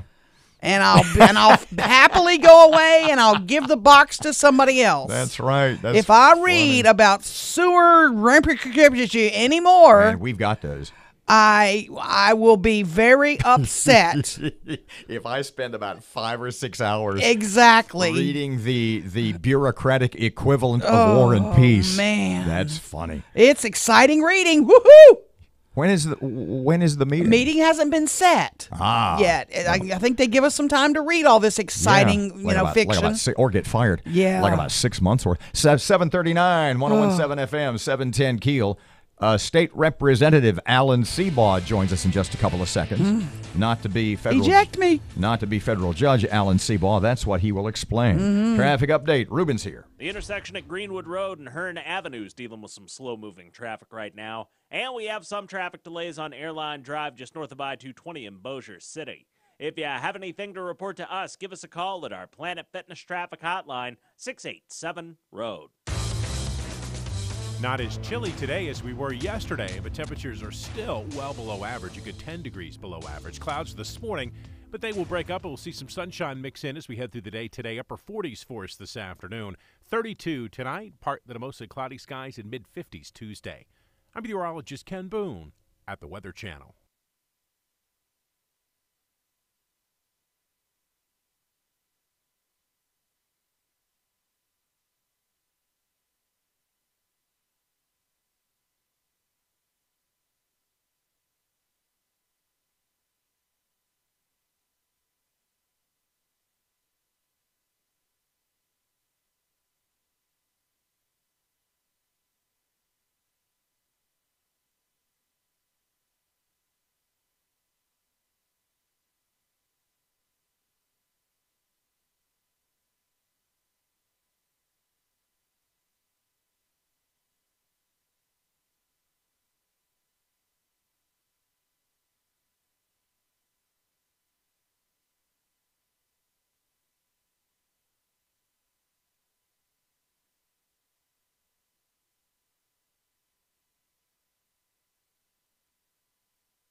.101.7 FM, 710 Keel. Robert J. Wright and Erin McCarty, 19 before 8 o'clock. Shreveport Security Systems text line is 318-392-1884. Once and future Louisiana State Representative Alan Seabaugh is here. Hey, Mr. Allen, Happy New Year. Welcome back to Keel. How you doing? Happy New Year. How are y'all this morning? So walk us through the process. You were nominated originally. You were nominated, I guess, for a federal judgeship. Before we get into the particulars and bring everybody up to date, how does that nominating process take place? Back up a little bit. Back up a little bit. First of all, I was never actually nominated. I was selected. Well, it starts. There's not a set rule book. Honestly, in this particular seat, the two Louisiana U.S. senators pick, and they rotate who picks which seat. This was a seat for Alexandria, Louisiana, so Senator Kennedy got the pick, and then Cassidy had veto power. Senator Kennedy did a selection process. He did interviews about a year and a half ago. He sent 3 names to the White House. The 3 of us went to D.C. in January of last year and interviewed, and the White House counsel selected me. And that's when the background check started. That was like February of last year. That was all concluded in April, and I've been sitting since April of 2018 just waiting for the nomination. I was going to say, there were a number of delays for a number of reasons along the way. Am I right about that? Yeah, but not specific to me, but yeah, the Kavanaugh thing shut everything down. They told us about him before he was nominated that they knew Kennedy was going to be resigning. Justice Kennedy from the Supreme Court was going to be resigning, and then the White House gave them 25 names of judges to vet, and that they had to go vet them before before Kennedy even left. So they had them ready to go. So they were so that shut everything down, and then nobody was nominated or nothing happened during the time that whole thing was pending. And then the White House counsel resigned, and a new White House counsel came in, and there's just been one delay after another. And the issue that I had was twofold. One, it was the longer it was delayed, the longer I sat through 2018 and the nomination didn't happen, I had to finally admit that I was kind of happy that it hadn't happened yet, because really like where I am right now. I enjoy my law practice. It would have required us to move from Shreveport, uproot our family, and we weren't really fired up about that. And so the longer the delay went, and I had to acknowledge that I was kind of happy that it hadn't happened yet. Then we finally really started thinking about it again this fall, and it all came to a head around a little before Christmas when my wife and I sat down and had a heart-to-heart decision. Do we really want to do this? And we had a meeting with White House counsel the week before Christmas, and they couldn't give us a time frame on when it would happen. And the problem is, 2018 wasn't a big deal. But 2019 is, because it's a re-election year, and I haven't had a fundraiser in a year because I put everything on hold when I got selected. And if I'm going to run for re-election, I need to know. And if it's if something happens and the nomination doesn't go through, then I'm stuck. I can't qualify, or I'm not ready to run for re-election. So you've withdrawn your name? Yes, I sent a letter to the White House, to the president, Thursday of last week, officially taking my name off the list, saying thank you, but no thank you. I'm truly honored to have been selected. I really want to thank Senators Kennedy and Cassidy for the vetting and the faith that they put in me. The White House counsel's office, put faith in me and put my name forward. I really appreciate everything that they've done to this point, and I sent a letter thanking them. And the delays are a problem, but quite frankly, ultimately, the delay is not what prompted this. What prompted it was I just decided, as a family in my life right now, it wasn't the right job for me. We heard you were going to run for state senate, but you've decided against that, correct? Yeah, I actually had intended to run. 2007, I ran for state senate in the seat now held by Senator Milkovich. I had planned to run for that. I don't live in that district anymore. I could literally move across the street and run for it. I had planned to do that, but put that on hold, and we didn't do that because of the judgeship. But I had to have moved by August of last year. I didn't move by August of 2018, so I don't live in that district. I live in Senator Peacock's district, and he's doing a fine job. I'm not going to run against him.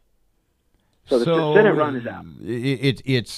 You sit down, you and your wife have the discussion, you tell the kids, etc. You go, nope, what's right for me, meaning Alan Seabar right now, is to run for re-election, but there's a little more to it than that, right?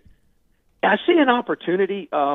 Louisiana, we need a common sense approach to the legislature, and the Speaker of the House currently is term limited, and I saw an opening. In fact, I had a lot of my colleagues said, "Hey, forget being a federal judge. Why don't you come back and run for Speaker?" And you take that as platitudes at first, but then I got more and more phone calls said you'd be the perfect guy to do that. And so at that point, after talking to several of my colleagues, being encouraged to make that push, that's what my focus is going to be. If John Bell gets reelected, we're going to need a conservative counterbalance to lead the House, like we've had for the last 4 years. If a Republican gets elected, who better to help them push through a Republican agenda than me, and try to counter and retract some of the socialist things that we've done the last 3 years under John Bell Edwards. So it's a win-win situation. I'm going to run for reelection. And I am going to throw my hat in the ring for Speaker. In fact, I've already done that. But you're not talking about running for Speaker against Mr. Barra this spring. You're waiting until after the election. Okay. Yeah, correct. No, he's term limited after this year, and there'll be an election technically January of 2020 when the new legislature is elected. There'll have to be an election for a new Speaker. Can we run through some of the things the governor's talked about for this spring? Sure. $1,000 teacher pay raise. I don't think anybody's opposed to it. I keep reading that Republicans are opposed to it. That's absolutely not true. That's going to pass, and I don't think anybody's opposed to it. Okay. A minimum wage increase the governor says he's going to push for. He's pushed it every year since he's been there, and it's not gotten out of committee. I sit on that committee. Actually, Raymond Cruz and Dodie Horton from Bossier both sit, and Larry Bagley. We four of us all sit on that committee, and it's not gotten out of committee, and I don't see it. I don't see that changing. That the only way that has a remote chance of even making it to the floor of the House is if they figure a way to get it through a different committee. But the House Labor and Industrial Standards Committee is the one that Industrial Relations Committee is the one that reviews those, and it's not coming out of our committee. Would you be surprised if the governor put a gas tax increase on the agenda for this spring, being an election year? Yes and no. What I think is going to happen is I don't think the governor will put it on. If there is going to be a push for a gas tax, I suspect, and this is a little political foreshadowing, but I suspect that there's a push for the gas tax and that the governor secretly wants it to pass so he can veto it as an election year issue. That's just a guess, but I've gotten some rumblings that I think that might be the plan. The plan might be push it through, get it to pass, so the governor can veto it and say, look, I vetoed the gas tax. It's one of the least popular taxes out there. The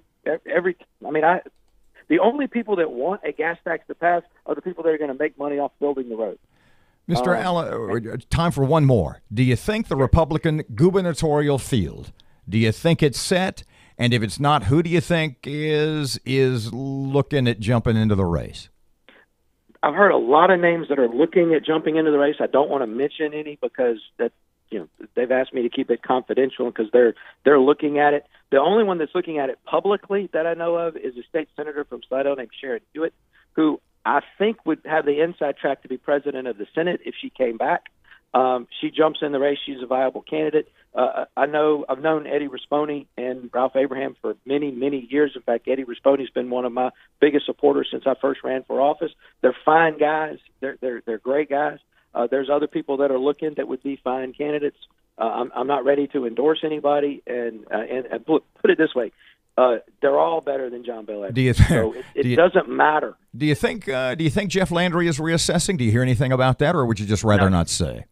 No, I'll say that he's definitely not reassessing. Jeff Landry's not going to run. I mean, I've talked to him.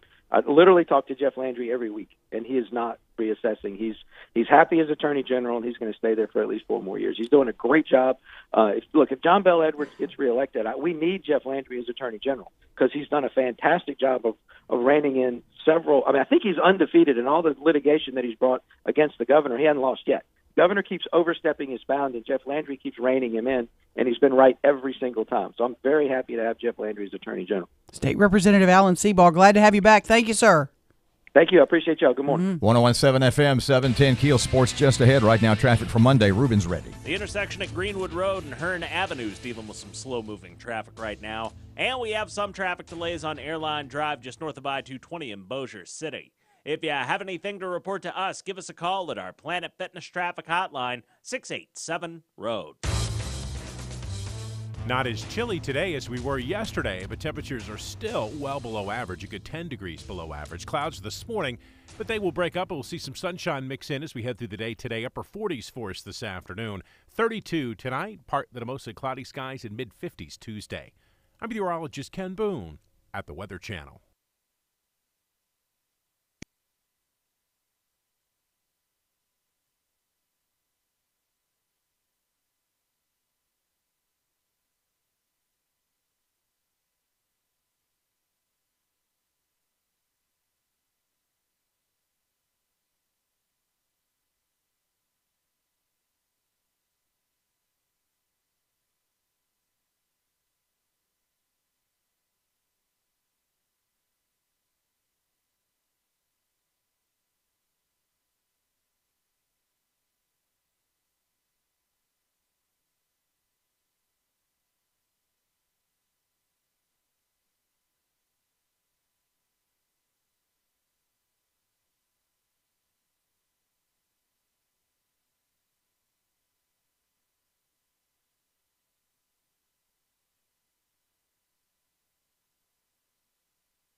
.101.7 FM, 710 KEEL Sports. Good morning from the sports desk of 1130 The Tiger. This is Tim Fletcher. New Orleans ground out a 20-14 win over the defending Super Bowl champion Philadelphia Eagles in an NFC semifinal Sunday in the Superdome.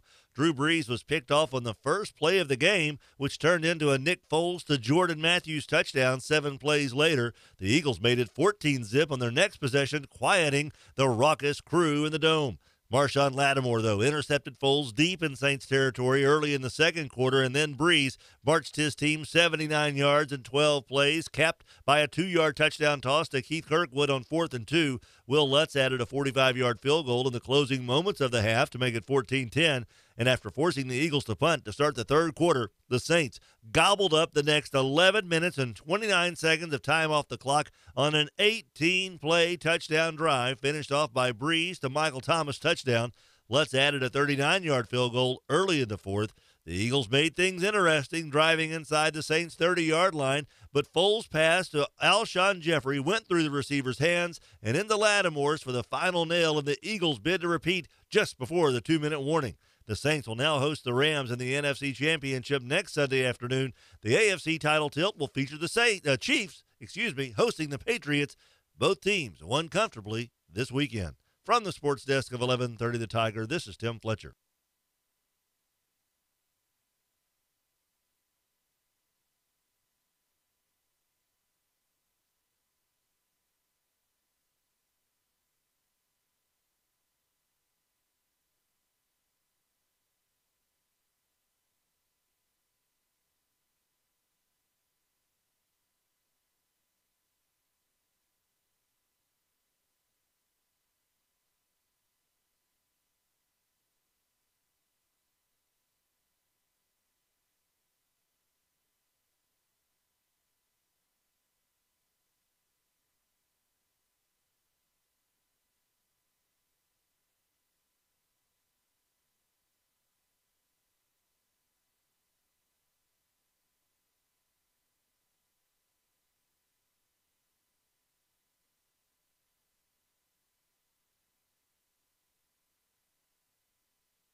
Look, I think this is an awesome idea, and everyone thinks I'm stupid, but I'm an oracle. I'm ahead of the curve here. Mm-hmm. Okay, so we had the thing last week, that Alice report that was released by United Way. United Way, thank you. And so it said that the poorest parish in Louisiana is the one in the uppermost northeast corner. That's East Carroll. Yes. The richest parish, the most opulent, if you will, is down in the southwest corner, the southwesternmost corner of Louisiana. That's opposite ends of the state. That's Cameron. So what I'm going to do is I'm going to put together a caravan, and we're going to have a caravan of poor people. From East Carroll? From East Carroll, and we're going to traverse the entire state. Sound familiar? I like that. I know I'm ripping off the caravan idea. Wait, there's not a wall in Alexandria? And what we're going to do is we're going to traverse the state from northeast to southwest. Okay, build that wall, Alexandria. And we are going to demand, the people of East Carroll will demand that everyone in Cameron take them in, give them free schooling, free housing, Food, and free health care. Yeah. Exactly. It's the only moral thing to do. You're right. 7:57, here's Sean Hannity on KEEL. Turn up your radio. Here's the Sean Hannity Morning Minute. Daily Call picked up on something I thought was pretty funny. If walls don't work, how come Democrats built a wall to protect their convention center in 2016? And I know because I've been to all these presidential, these conventions, the Democratic Party convention. There's another thing. You can't get into the Democratic Party convention unless you have a picture ID. Protesters against the Democratic Party's nomination of Hillary Clinton were met with tall fencing around the perimeter of Wells Fargo Center in Philadelphia during July of 2016. Many of the protesters who gathered outside of the barrier were supporters of independent Vermont Senator Bernie Sanders. Some Democrats felt like they were cheated. They were. And seeing the extensive security constructed by the DNC, they don't want to hear what we have to say. That's why we are out here daily. Oh, it's interesting. Check out the Sean Hannity radio show later today, right here. Hey, let me tell you something about smoking. Guess what? It's not about politics. It's about people. Now, there are about 38 million Americans that smoke, and I want to tell you about my experience switching to Juul. I used to smoke cigars. I smoked them regularly. I even inhaled them at times. Not good. Everyone in my family growing up, they all smoked. And now that I've made the switch to Juul, guess what? I have found the best alternative ever. Now, Juul is designed with smokers in mind in terms of its form, technology. It's simple to use, no buttons, no switches. It is the satisfying alternative now for 1 in 8 American adults who like nicotine, like me. Now, to discover the smoking alternative that's nothing like any e-cig or vape you've ever tried, Just go to juul.com/Switch America. That's JUUL.com/Switch America. And learn more information at JUUL.com/Switch America. Starting to see some backed up traffic on I-20 westbound near Spring and Market. And we're still keeping a close eye on that heavy backed up traffic on Benton Road, just north of Green Acres Boulevard in Bossier City. If you have anything to report to us, give us a call at our Planet Fitness Traffic Hotline. That's 687. Not as chilly today as we were yesterday, but temperatures are still well below average, a good 10 degrees below average. Clouds this morning, but they will break up and we'll see some sunshine mix in as we head through the day today. Upper 40s for us this afternoon. 32 tonight, partly to mostly cloudy skies, and mid-50s Tuesday. I'm meteorologist Ken Boone at the Weather Channel. Breaking news and trending talk. This is 101.7 FM and 710 KEEL. KEEL, Shreveport.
Couple of seconds past 8 o'clock. Robert and Erin, 101.7 FM and 710 KEEL. Down yonder, Miss Erin, local news, getting ready right now. Funeral arrangements are set for a fallen police officer. We'll tell you more about that. Trial expected to begin today for the man accused of killing another officer, and an update on the water situation in Bossier City. The Officer Shateri Payne murder, is there anything new? Is our investigators, is it really as tight-lipped as everybody says? Is there any new information from the weekend? We will discuss. And a lot of his contemporaries, his co-workers, are sticking their nose into the studio and patting Matt on the back. They pat him on the head, but he wears a lot of product. What are they congratulating him about? We will find out. Fletcher in sports and traffic and weather. It's all coming up this hour, and it's here on KEEL.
KEEL Morning Report, now on 101.7 FM and 710 KEEL. Funeral arrangements set for fallen Shreveport police officer Shateri Payne, the 22-year-old, to be laid to rest on Saturday. Service set to take place at Summer Grove Baptist Church on Juella at 11 a.m. Payne was shot multiple times and killed last week before the start of her shift. At this time, Shreveport police and multiple other law enforcement agencies remain on the hunt for the gunman. Trial for an alleged cop killer expected to begin today in another case. Matt Parker with that. Jury selection is expected to begin today in the first-degree murder trial of Grover Cannon. Cannon is accused of shooting and killing Shreveport police officer Thomas LaValle in 2015. So far, Cannon's defense team has challenged every ruling and had the trial delayed multiple times. It's expected that the defense will ask for another continuation, but legal experts say it's unlikely the court will grant the request. From 101.7 FM and 710 KEEL, I'm Matt Parker. An update on the water in Bossier. CAO Pam Glorioso says the chlorine burn is complete and testing's been done. A-OK. The city is taking steps, she says, to make system repairs on a regular basis rather than wait for future problems. We're trying to get ahead so we don't get a federal consent decree saying you've got to do anything. We want to say, hey, we've done this. We're ready for the growth that we know sort of happened in South Bossier and North Bossier. Mayor Lo Walker tells KEEL News the city's been systematically replacing the distribution lines over the past 30 years. State Representative Alan Seabaugh withdraws his name from consideration for a federal judgeship and will instead run for re-election and Speaker of the House. Seabaugh says with the state of Louisiana politics, his role in the House as a conservative leader is more important than ever. A Rockefeller Institute study shows Louisiana gets $1.52 in federal money for every tax dollar we send to D.C. Director Laura Schultz says the Pelican State as a whole doesn't pay a lot in federal taxes compared to other states because of the high percentage of low-wage earners. Louisiana ranks 42nd in the amount of taxes paid to the federal government. Kentucky gets the most of any state, getting $2.35 for every dollar sent. Louisiana breweries might have fewer seasonal offerings this spring because of the partial shutdown of the federal government. The agency responsible for approving licenses for new breweries is among those with shuttered operations. Meantime, Republican South Carolina Senator Lindsey Graham encourages the president to reopen the government for several weeks to continue negotiating with Democrats over the border wall that Trump wants to build. Kansas City guard Jeff Allen got stuck in the snow headed to the playoff game this weekend when a guy named Dave rescued him. Allen posted on Facebook that he wanted to find Dave to give him tickets to this weekend's game. He found him. Turns out Dave is a homeless guy who lives in his car and just likes to help people. Meantime, New Orleans will play host to the LA Rams for the NFC Championship title this weekend. The AFC features New England visiting Kansas City. I'm Erin McCarty from 101.7 FM and 710 KEEL.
1017 1017 FM, 710 Keel, 9 past 8 o'clock. Ruben's ready. Just received reports of a major accident on Highway 80 eastbound near Chandler Road in Houghton, and we're still looking at some heavy backed up traffic on Benton Road just north of Green Acres Boulevard in Bossier City. If you have anything to report to us, give us a call at our Planet Fitness Traffic Hotline, 687-ROAD.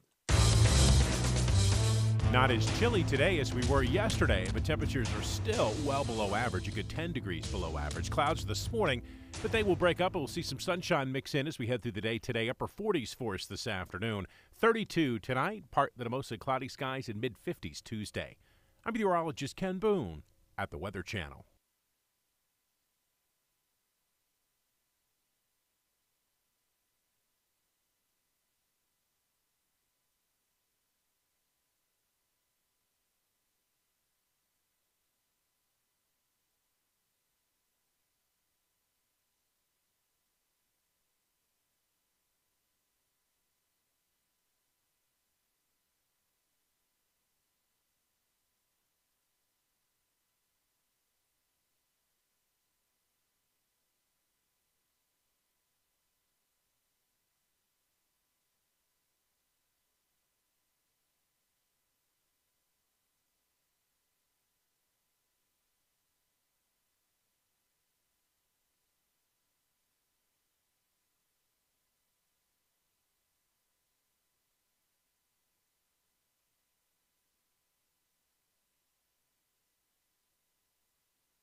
.1017 FM, 710 Keel. Robert J. Wright and Erin McCarty. The Keel app is a free download presented by Office Furniture Source. You're so mean. Who?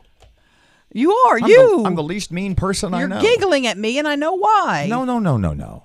I was chuckling with Matt because, look, I found a barbecue place. I don't know anything about it. I just saw an old black and white photo on Facebook this weekend, and it's a barbecue place in Frierson called the Cat's Butt. What's it called? Shank Cat's Barbecue, okay, home of the finest. Shank Cat's. And everybody says it's awesome, and I've never been there. Shank Cat's Barbecue. SHANK space CAT possessive apostrophe S. And it's I say this in the best, most respectful way. It's in a shack. I mean, it looks awesome. No, a shack would be an upgrade. But I do love the sign out front. Looks like, read what it says. Shank Cat's Barbecue, home of the finest. No teeth required. Oh, man. My kind of place. Exactly. Do those come out? Only on Friday night. Oh. So, I'm sitting here. Was it Friday morning? Maybe. No, we weren't here Friday. It had to be Thursday morning. And McCoy from Kiss Country, who never pats anybody on the back about anything, sticks his head in and says to Matt, dude, that blog, that post you wrote on the Keel website was incredible. And Matt, to be perfectly blunt about it, I'm going to speak as though he's not here. He has over the last 6 months become quite the columnist, quite the writer, he's turning out some awesome material. Mm-hmm. And so when McCoy sticks his nose in and tells you knocked it out of the park, what is the blog at keelnews.com that he specifically is referencing? Can you separate art from the artist? Basically what prompted this is everybody's been talking about R. Kelly because of the little mini documentary series. In other words, should you listen to R. Kelly records because he's a perv? Yeah. Not happening for me. Should you watch the NFL because of Colin Kaepernick? Should you? I mean, you can go on and on. I look. I can think of all the comedians. Should you watch Louis C.K. do stand up because of who he is? Should you never watch Chelsea Handler again because I disagree with her 180 degrees politically? Watch no more Miramax movies because they're Harvey Weinstein produced. Perfectly said. Yeah, the example I used was Phil Spector. I mean, the guy's a human dumpster fire, committed murder, all this stuff. But just because he's a piece of trash, should you disqualify the work of the Beatles because, he produced Let It Be? Or any number of records. Do you have the article in front of you? Would you read the opening paragraph, please? Let's see here. It's been a rough few years for those in the public eye. The Me Too movement has brought to light some not-so-flattering stories about many celebrities, respected leaders, and others. There, of course, are varying degrees to this, ranging from someone making lewd comments to absolutely repulsive acts and criminal abuse. You have the internet, radio, TV. I'm sure you've heard all these stories by now. The debate has now turned to whether or not it's okay to separate the art from the artist.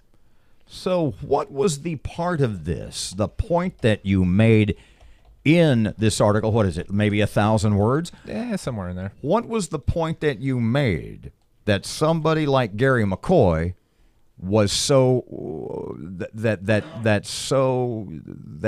got him to come in and praise you?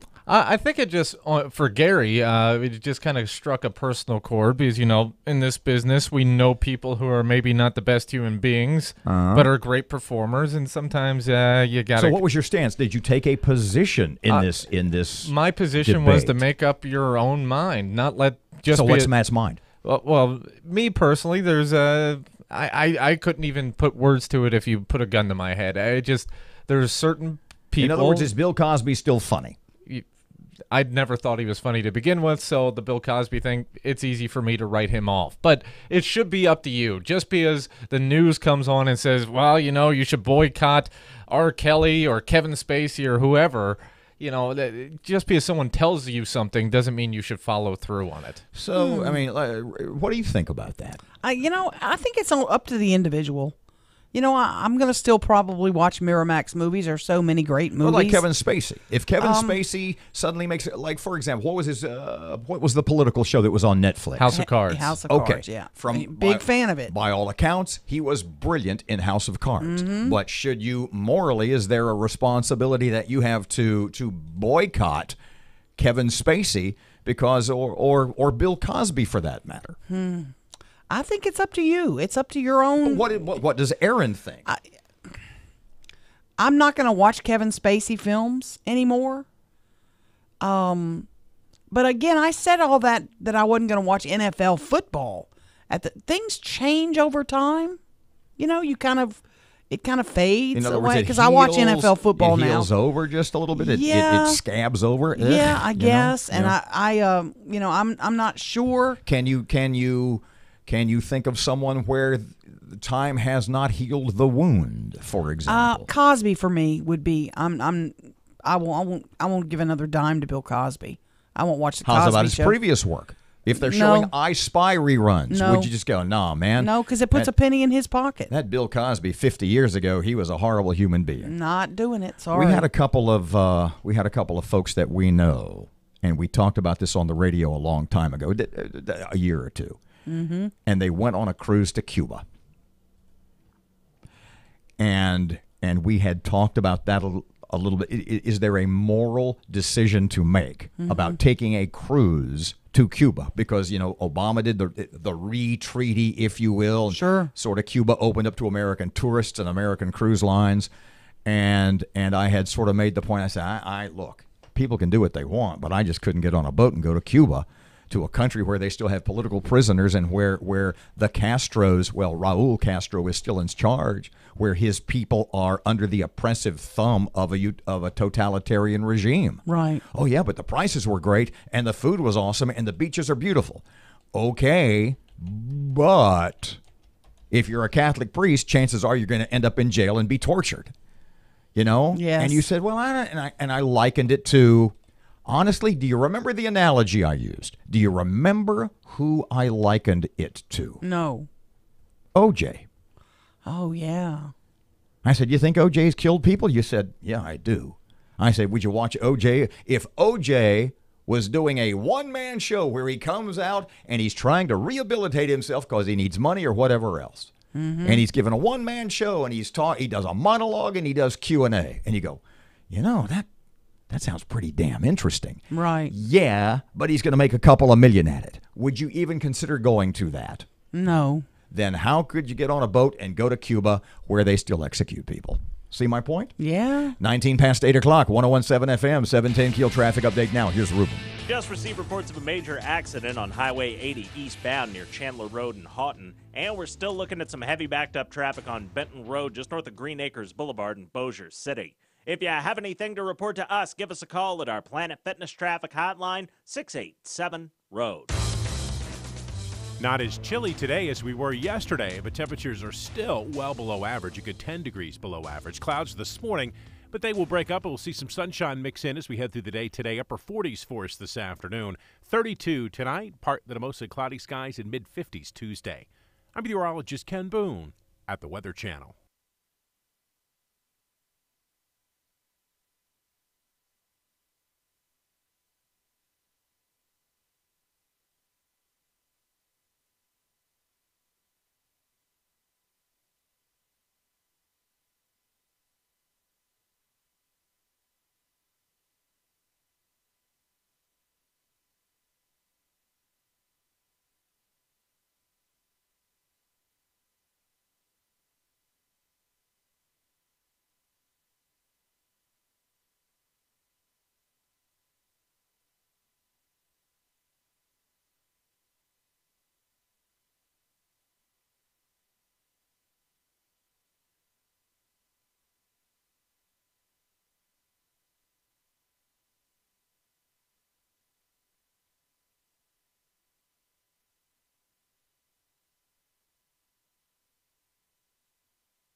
Twenty-one past 8 o'clock. Keel Sports. Here's Fletch. Good morning from the sports desk of 1130 The Tiger. This is Tim Fletcher. New Orleans ground out a 20-14 win over the defending Super Bowl champion Philadelphia Eagles in an NFC semifinal Sunday in the Superdome.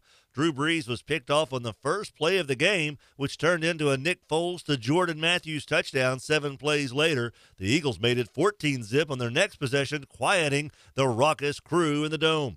Marshawn Lattimore, though, intercepted Foles deep in Saints territory early in the second quarter, and then Brees marched his team 79 yards in 12 plays, capped by a 2-yard touchdown toss to Keith Kirkwood on 4th and 2. Will Lutz added a 45-yard field goal in the closing moments of the half to make it 14-10.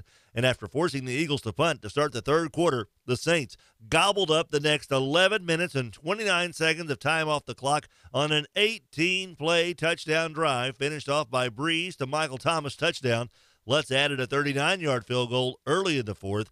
The Eagles made things interesting, driving inside the Saints' 30-yard line, but Foles' pass to Alshon Jeffrey went through the receiver's hands and into Lattimore's for the final nail of the Eagles' bid to repeat just before the 2-minute warning.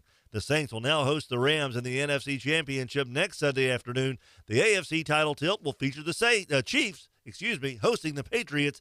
Both teams won comfortably this weekend. From the sports desk of 1130 The Tiger, this is Tim Fletcher.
.101.7 FM, 710 Keel, 24 past 8. Robert and Erin. I talked to a couple of Shreveport cops over the weekend, well, since Friday.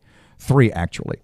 And all 3 said, and maybe you have done the same, they say that the murder investigation in the Shateri Payne murder case, the Shreveport police officer killed last Wednesday evening, that it is as tight-lipped and close to the vest that investigators on that particular case, that information is tight, that nobody's talking. What have you heard?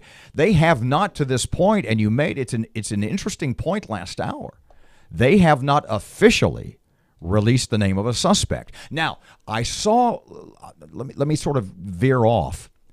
I saw a ton of stuff last night on social media, Facebook et al., that an arrest had been made. That is not true. I have not seen anything about an arrest at all. And believe me, you would know. Mm-hmm. So if you hear rumors, if you see on Facebook or something that somebody's in custody, no, there is nobody. No. And the interesting thing to me, and I'm sure they've got their reasons, is that they have not even named a suspect at this point, i.e. we are looking for fill in the blank. Mm-hmm.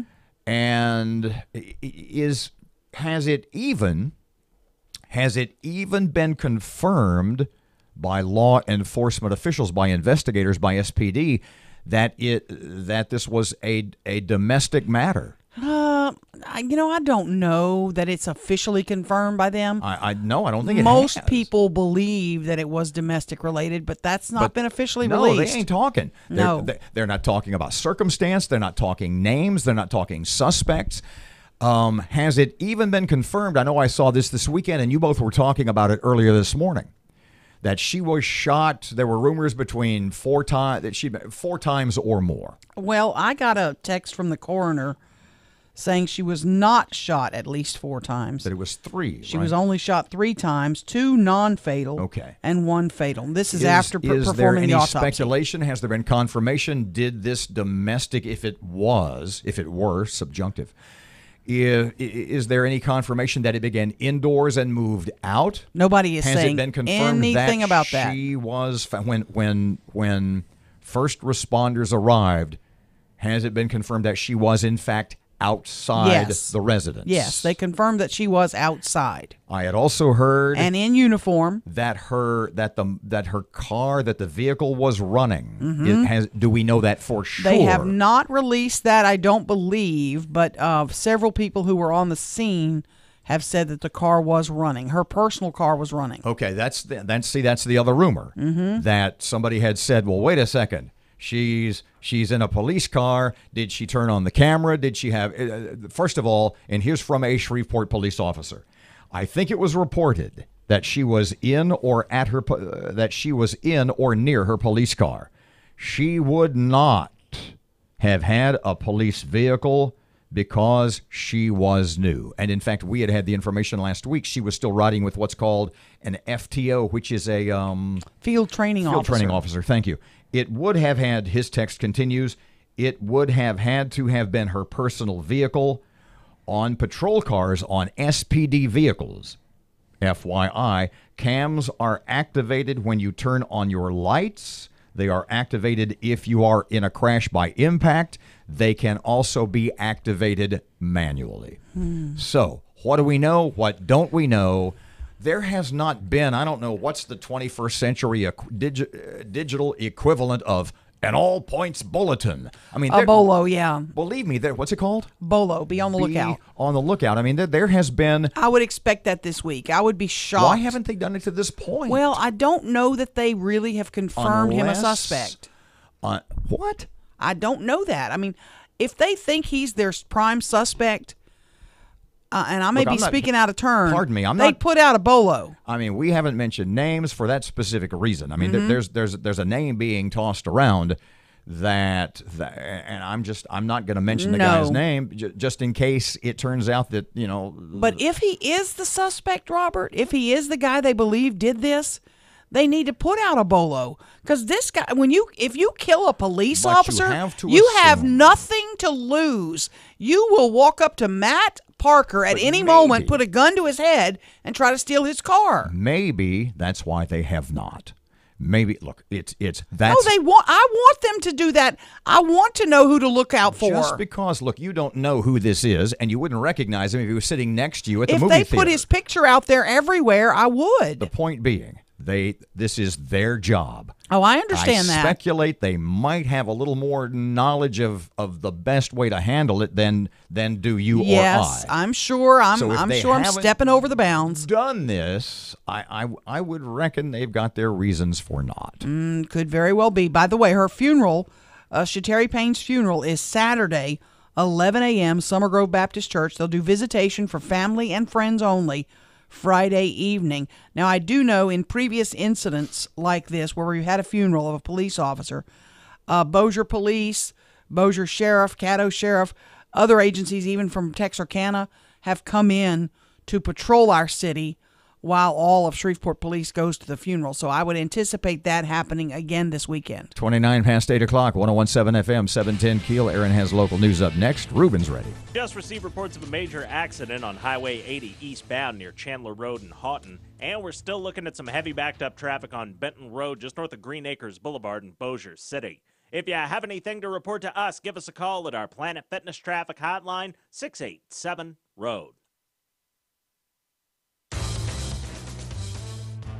Not as chilly today as we were yesterday, but temperatures are still well below average, a good 10 degrees below average. Clouds this morning, but they will break up. We'll see some sunshine mix in as we head through the day today. Upper 40s for us this afternoon. 32 tonight, partly to mostly cloudy skies, and mid-50s Tuesday. I'm meteorologist Ken Boone at the Weather Channel.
Of information. KEEL News now. Funeral arrangements are set for a fallen police officer. Matt Parker with details. Fallen Shreveport police officer Shateri Payne will be laid to rest on Saturday. The service is scheduled to take place at Summer Grove Baptist Church at 11 a.m. Payne was shot multiple times and killed last week before the start of her shift. At this time, Shreveport police and multiple other law enforcement agencies are on the hunt for the gunman. From 101.7 FM and 710 Keel, I'm Matt Parker. Jury selection expected to begin today in the first-degree murder trial of Grover Cannon. He's accused of shooting and killing Shreveport police officer Thomas LaValle in 2015. So far, Cannon's defense team has challenged every ruling and had the trial delayed multiple times. It's expected the defense will ask for another continuation, but legal experts say it's unlikely the court will grant that request. An update on the water troubles in Bossier City, CAO Pam Glorioso. The chlorine cleanse is completed. The state was in this week doing testing. All the testing has been done. They tested at the same locations the problem was found at, and we feel very confident that there's no problems at all. Mayor Lo Walker says the city's been systematically replacing the distribution lines over the past 30 years. State Representative Alan Seabaugh withdraws his name from consideration for a federal judgeship and will instead run for re-election and Speaker of the House. Seabaugh says with the state of Louisiana politics, his role in the House as a conservative leader is more important than ever. Senator John Kennedy, who supports Seabaugh, blames Democrats for holding up the nomination process for federal judges and says Seabaugh would have made an excellent judge. Record snow falls in parts of central Illinois in the weekend storm. Springfield State Journal reports the state capital broke a 55-year record for daily snowfall on Saturday, leaving 8.4 inches of snow. Schools are closed across much of the East Coast as a result of the storms. The Saints headed to the NFC Championship game after beating the defending Super Bowl champion Philadelphia Eagles 20-14. New Orleans climbed back from an early 14-0 deficit for a hard-fought 6-point win in front of a jubilant Superdome crowd. Coach Sean Payton. There's going to be games where you fall behind, and we've played in a handful of those already, and I think there's great faith in both sides of the ball and the kicking game to weather any storm like that, and we were able to today. New Orleans will host the LA Rams for the NFC Championship. On the other side, it is Tom Brady and the New England Patriots headed to Kansas City for the AFC title. Pretty big tie at the Critics' Choice Awards. Lady Gaga ties with Glenn Close for Best Actress. Close starred in The Wife, while Lady Gaga is in the new version of A Star is Born. I'm Erin McCarty on 101.7 FM and 710 KEEL.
You just ask an interesting question.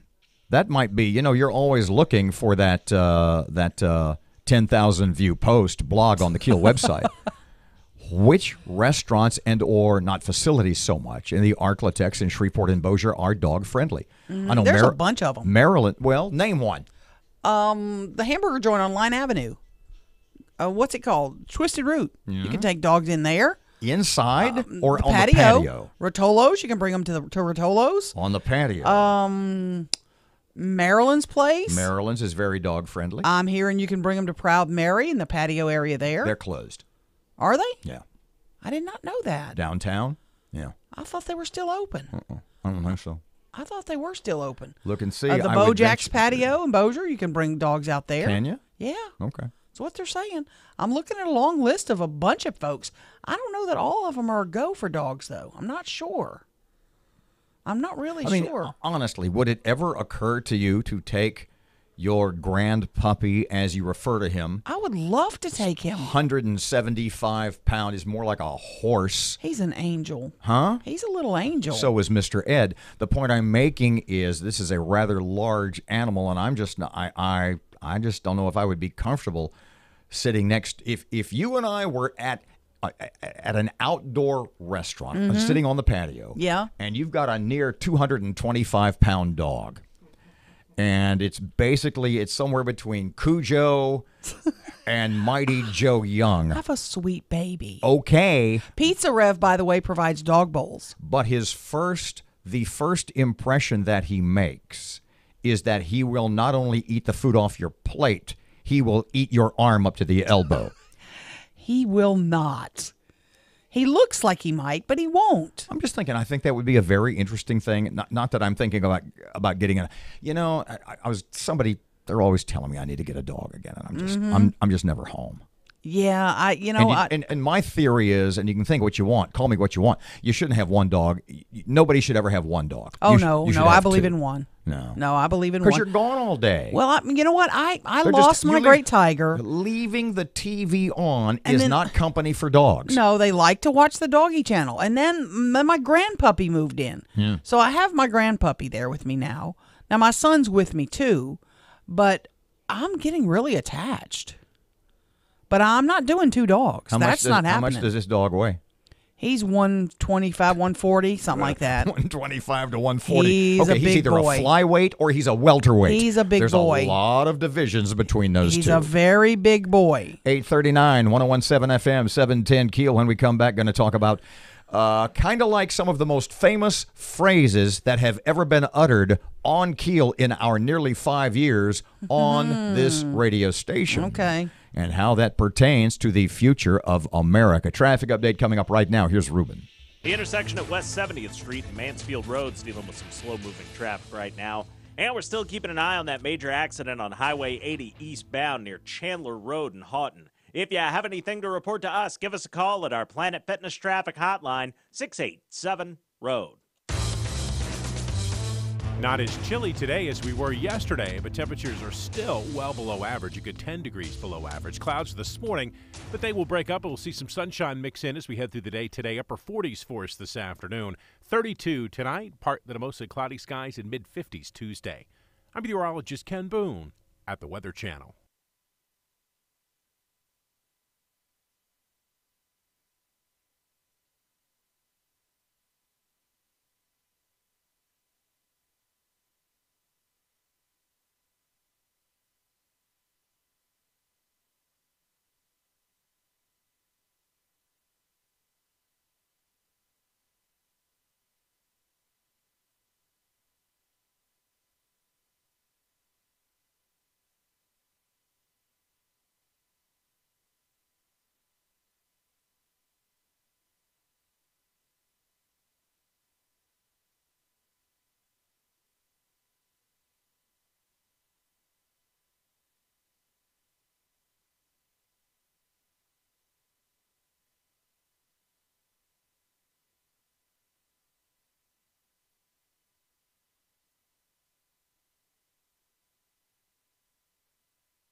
.107 FM, 710 Keel, Robert and Erin. Okay, let's clarify Proud Mary's. They are closed, but only through the 18th.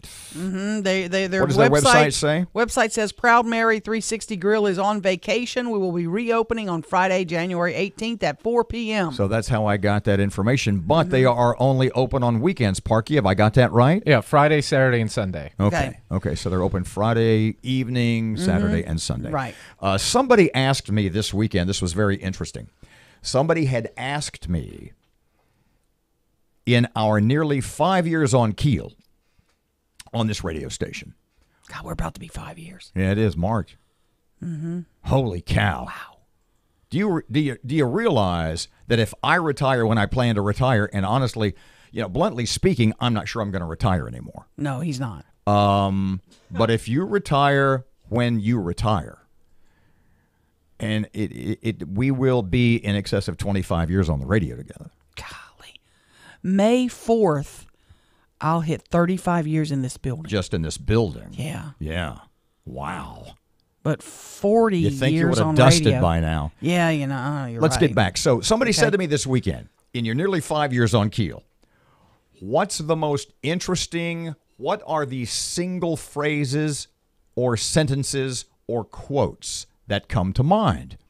Matt had an awesome one just a couple of seconds. We're literally over the next month or so, or more frequent, sooner than that if we can get 10. Mm-hmm. We should put on the Keel website, keelnews.com, the Keel's 10 most memorable phrases. Oh, yeah. And one of them Matt just threw out was local NAACP guy, Lloyd Thompson. Yeah. When he said, no, not that one. When he said, I ain't mad about that yet. That was awesome. I got another one. What was that? The time the Caddo sheriff, Steve Prater, said, that's enough to piss a feller off. Okay, write that one down. We say that all the time. Write that one down. That's enough to piss a feller off. Okay, there's one. That's enough to piss a feller off from Sheriff Steve. Ain't mad about that yet from Lloyd Thompson, the NAACP president, because we were talking about it was at the beginning of the controversy of the Confederate monument. Mm-hmm. And at that point, it was just like it really wasn't really on anybody's radar yet. And Lloyd had come out early saying that he thought it should be removed, taken down, relocated, whatever it happens to be. And we're talking to Mr. Lloyd that morning. And I said to him, look, there's two streets downtown, Travis and Fannin, named after heroes at the Alamo. Mm-hmm. Travis and Fannin owned slaves. Should those street names be changed? And his quote was, well, I ain't mad about that yet. Yeah. The one that came to mind this weekend is the SWEPCO guy. I don't know if he's still with SWEPCO or not. This was very early in our tenure here on Keel. And it was Brian Bond was his name, and it was in the Obama was still president. And it was at the point when the Obama EPA was really coming down hard on coal coal-fired power plants. I mean, they were closing them through mandates we'll get to that in just a second because it has to do with the quote. Yeah. But they were really coming down hard with all this new regulation so America could go green and battle global warming and all that BS. The point I was going to make was what Brian Bond said to us, because at the time I think SWEPCO had closed one through EPA regulatory mandates and was looking at having to close two more. Thank God for Donald Trump. But let me continue. What this guy said to us was, here was his quote about the Obama-era Environmental Protection Agency. They mandate we install equipment that doesn't exist, then fine us when we don't install it. Say that again. Talk about a money hustle. I mean, it's a shakedown. It's a freaking shakedown. They mandate we install equipment that doesn't exist, then fine us when we don't install it. Now, probably the most liberal state in the Union, in the United States, is California. Maybe New York, around New York City, but top to bottom, California, specifically Los Angeles as a city, you probably can't get farther left than that. Now, you had said that you had seen new Congresswoman from New York, Alexandria Ocasio-Cortez, on 60 Minutes, and Bernie Sanders has embraced this. I know, by the way, new California Governor Gavin Newsom said there should be a tax on every gallon of water consumed by California citizens. Now, I just wondered if you had seen that. Just a little more liberal craziness. But we were talking about that Green New Deal that a lot of, I was going to say, left-leaning, all Democrats seem to be left-leaning. By left-leaning, I mean radical socialist communists. Sure. But the point being that what Ocasio-Cortez had talked about on 60 Minutes was the Green New Deal, which would mandate by federal law. So when it comes to election time this fall or in 2020 or whenever, think about what will happen. The Democrats have control of Congress. Imagine what a Democrat-controlled Congress, Senate, and if they had the White House would mean. It would mean the Green New Deal, which calls for the total elimination by federal dictum, total elimination of all fossil fuels by Americans by the year 2030. That's 12 years away. Right. 11. That's all cars would be gone. All cars as we know it today would be changed. Yep. Think about what that would do to food. That's not going to happen in 12 years. What percentage of, it's like 80% of all American food gets to the store. How does it get to the store? On 18-wheelers, on refrigeration cars. Imagine if those were, how are you going to fly to Hawaii? How are you going to fly anywhere on vacation? What are those airplanes going to be powered by? Not a lot of wind-powered DC-9s. But I did a little homework last night. I looked it up, and I looked at the most liberal place in the country. I think you could say is Hollywood, well, more specifically Los Angeles. Yeah. And I looked up how Los Angeles electrical grid, where the power comes from. I mean, there's like close to 20 million people in that metropolitan area. And I'm thinking, all these libs, all these Dems, all these lefties, all these socialists, democratic socialists, are calling for the elimination of fossil fuels. And I look to see, specifically Los Angeles, California, how their power grid, how they power the electrical grid in that community. 34% of Los Angeles' electricity comes from natural gas. That would be eliminated. It's a fossil fuel. You're going to have to find something new. Los Angeles, 34% natural gas. It's got to go. They got a lot of windmills out there, though. 19% of Los Angeles electricity is coal-powered. It's got to go. Got to go.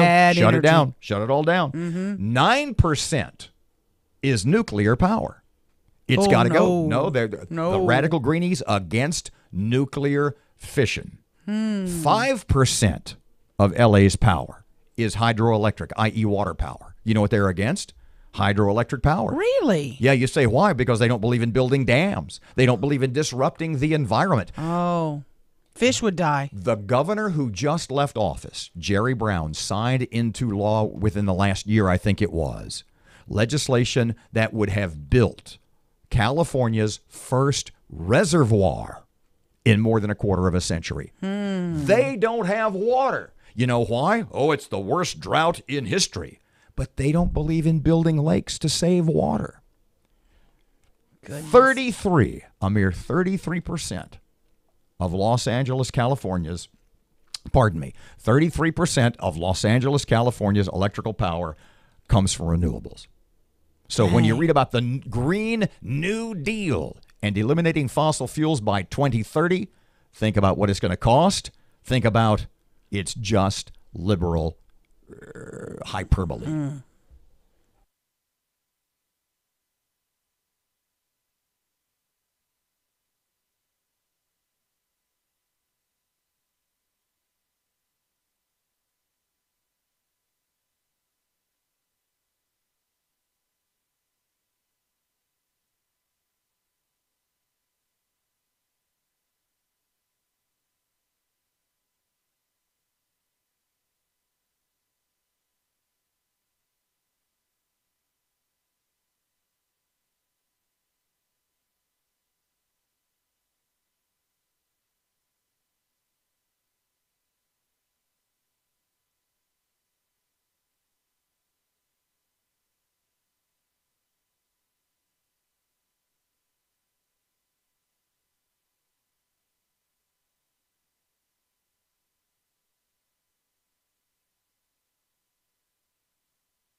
You're listening to American Ground Radio's Morning Minute. There's been a lot of talk about a Green New Deal, but the devil is in the details. Details on this: they want to cut the military spending in half, eliminate all oil and nuclear fuels within just 11 years, and create 20 million jobs 100% paid for by the federal government. All of that ridiculousness is just a mask for government control over our economy. Let's remember, government spending does not create wealth because the source of government spending is your tax dollars. And as we go deeper in debt, we'll need to borrow more money. And as it says in Proverbs, the borrower is servant to the lender. And that leads to a weaker nation. It looks like more and more Democrats are becoming colorblind. This is not eco-green, it's socialist red. American Ground Radio, where building a better America begins with building a better us. Return each weeknight from 6 to 7 p.m. with Louis R. Abalone and Stephen Parr on 101.7 FM and 710 KEEL, and streaming live at KEELnews.com.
What was his name?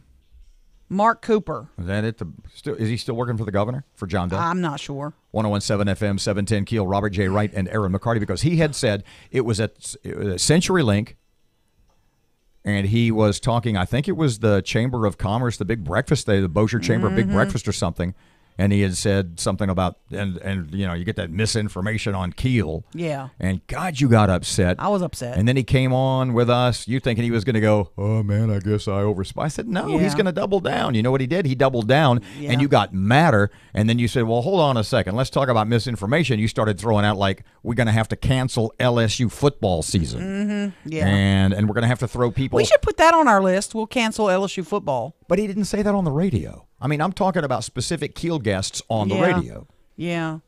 Speaking of that, I have requested the governor now. I think I'm in my second week. And I kind of want to take bets because we'll work on that. We'll work on that is what they keep telling me. Nothing yet. He's running for As re-election. soon as this election season starts, will he want to? Yeah. Do I say no when he starts calling me then? Ooh. Go no. No, we're good. I'll check on it. You know what the most interesting thing that came up this morning, that at least to me was the most interesting thing?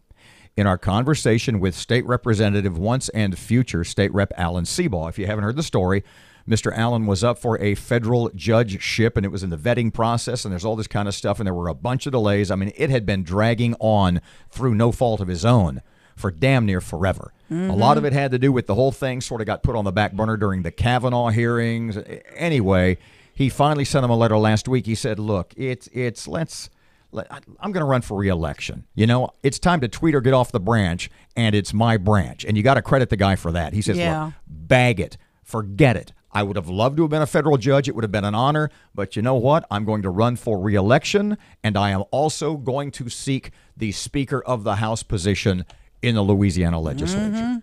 But what he said was, when I asked, I said, is the Republican gubernatorial field set? And he said, no. He said, no, there's going to be some more people jump in. And I said, is Jeff Landry reconsidering? And he said, absolutely not. Interesting. Back tomorrow morning, 6 till 9. Robert J. Wright, Erin McCarty, 101.7 FM, 710 Keel. Here's Kim Commando. Let's start the week with the Jeff Bezos divorce. A tale of caution for everyone.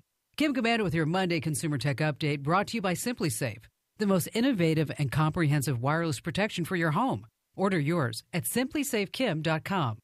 When it comes to their personal lives, multi-billionaires aren't much different than everyday folks.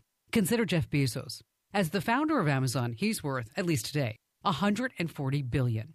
So after 25 years, he's leaving his wife Mackenzie for the former Good Morning LA TV host, Lauren Sanchez, who is the current wife of the powerful William Morris Hollywood agent, Patrick Whitesell. It was apparently Sanchez, the girlfriend, who needed to brag and leak the story by forwarding her personal text from Bezos to a close personal friend, who naturally forwarded everything to the National Enquirer.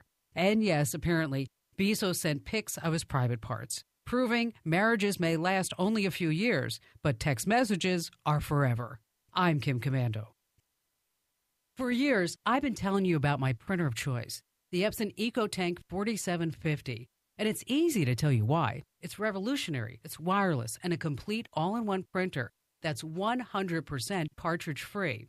Now, I don't know about you, but I used to hate having my print jobs interrupted just to replace an ink cartridge. Now, there's no more hassle with the Epson EcoTank 4750 because it comes with up to 2 years of ink right in the box. That's enough to print up to 11,000 color pages, and that's equivalent to about 30 ink cartridge sets. If I had to go buy 30 cartridge sets, that would cost me about $1,500.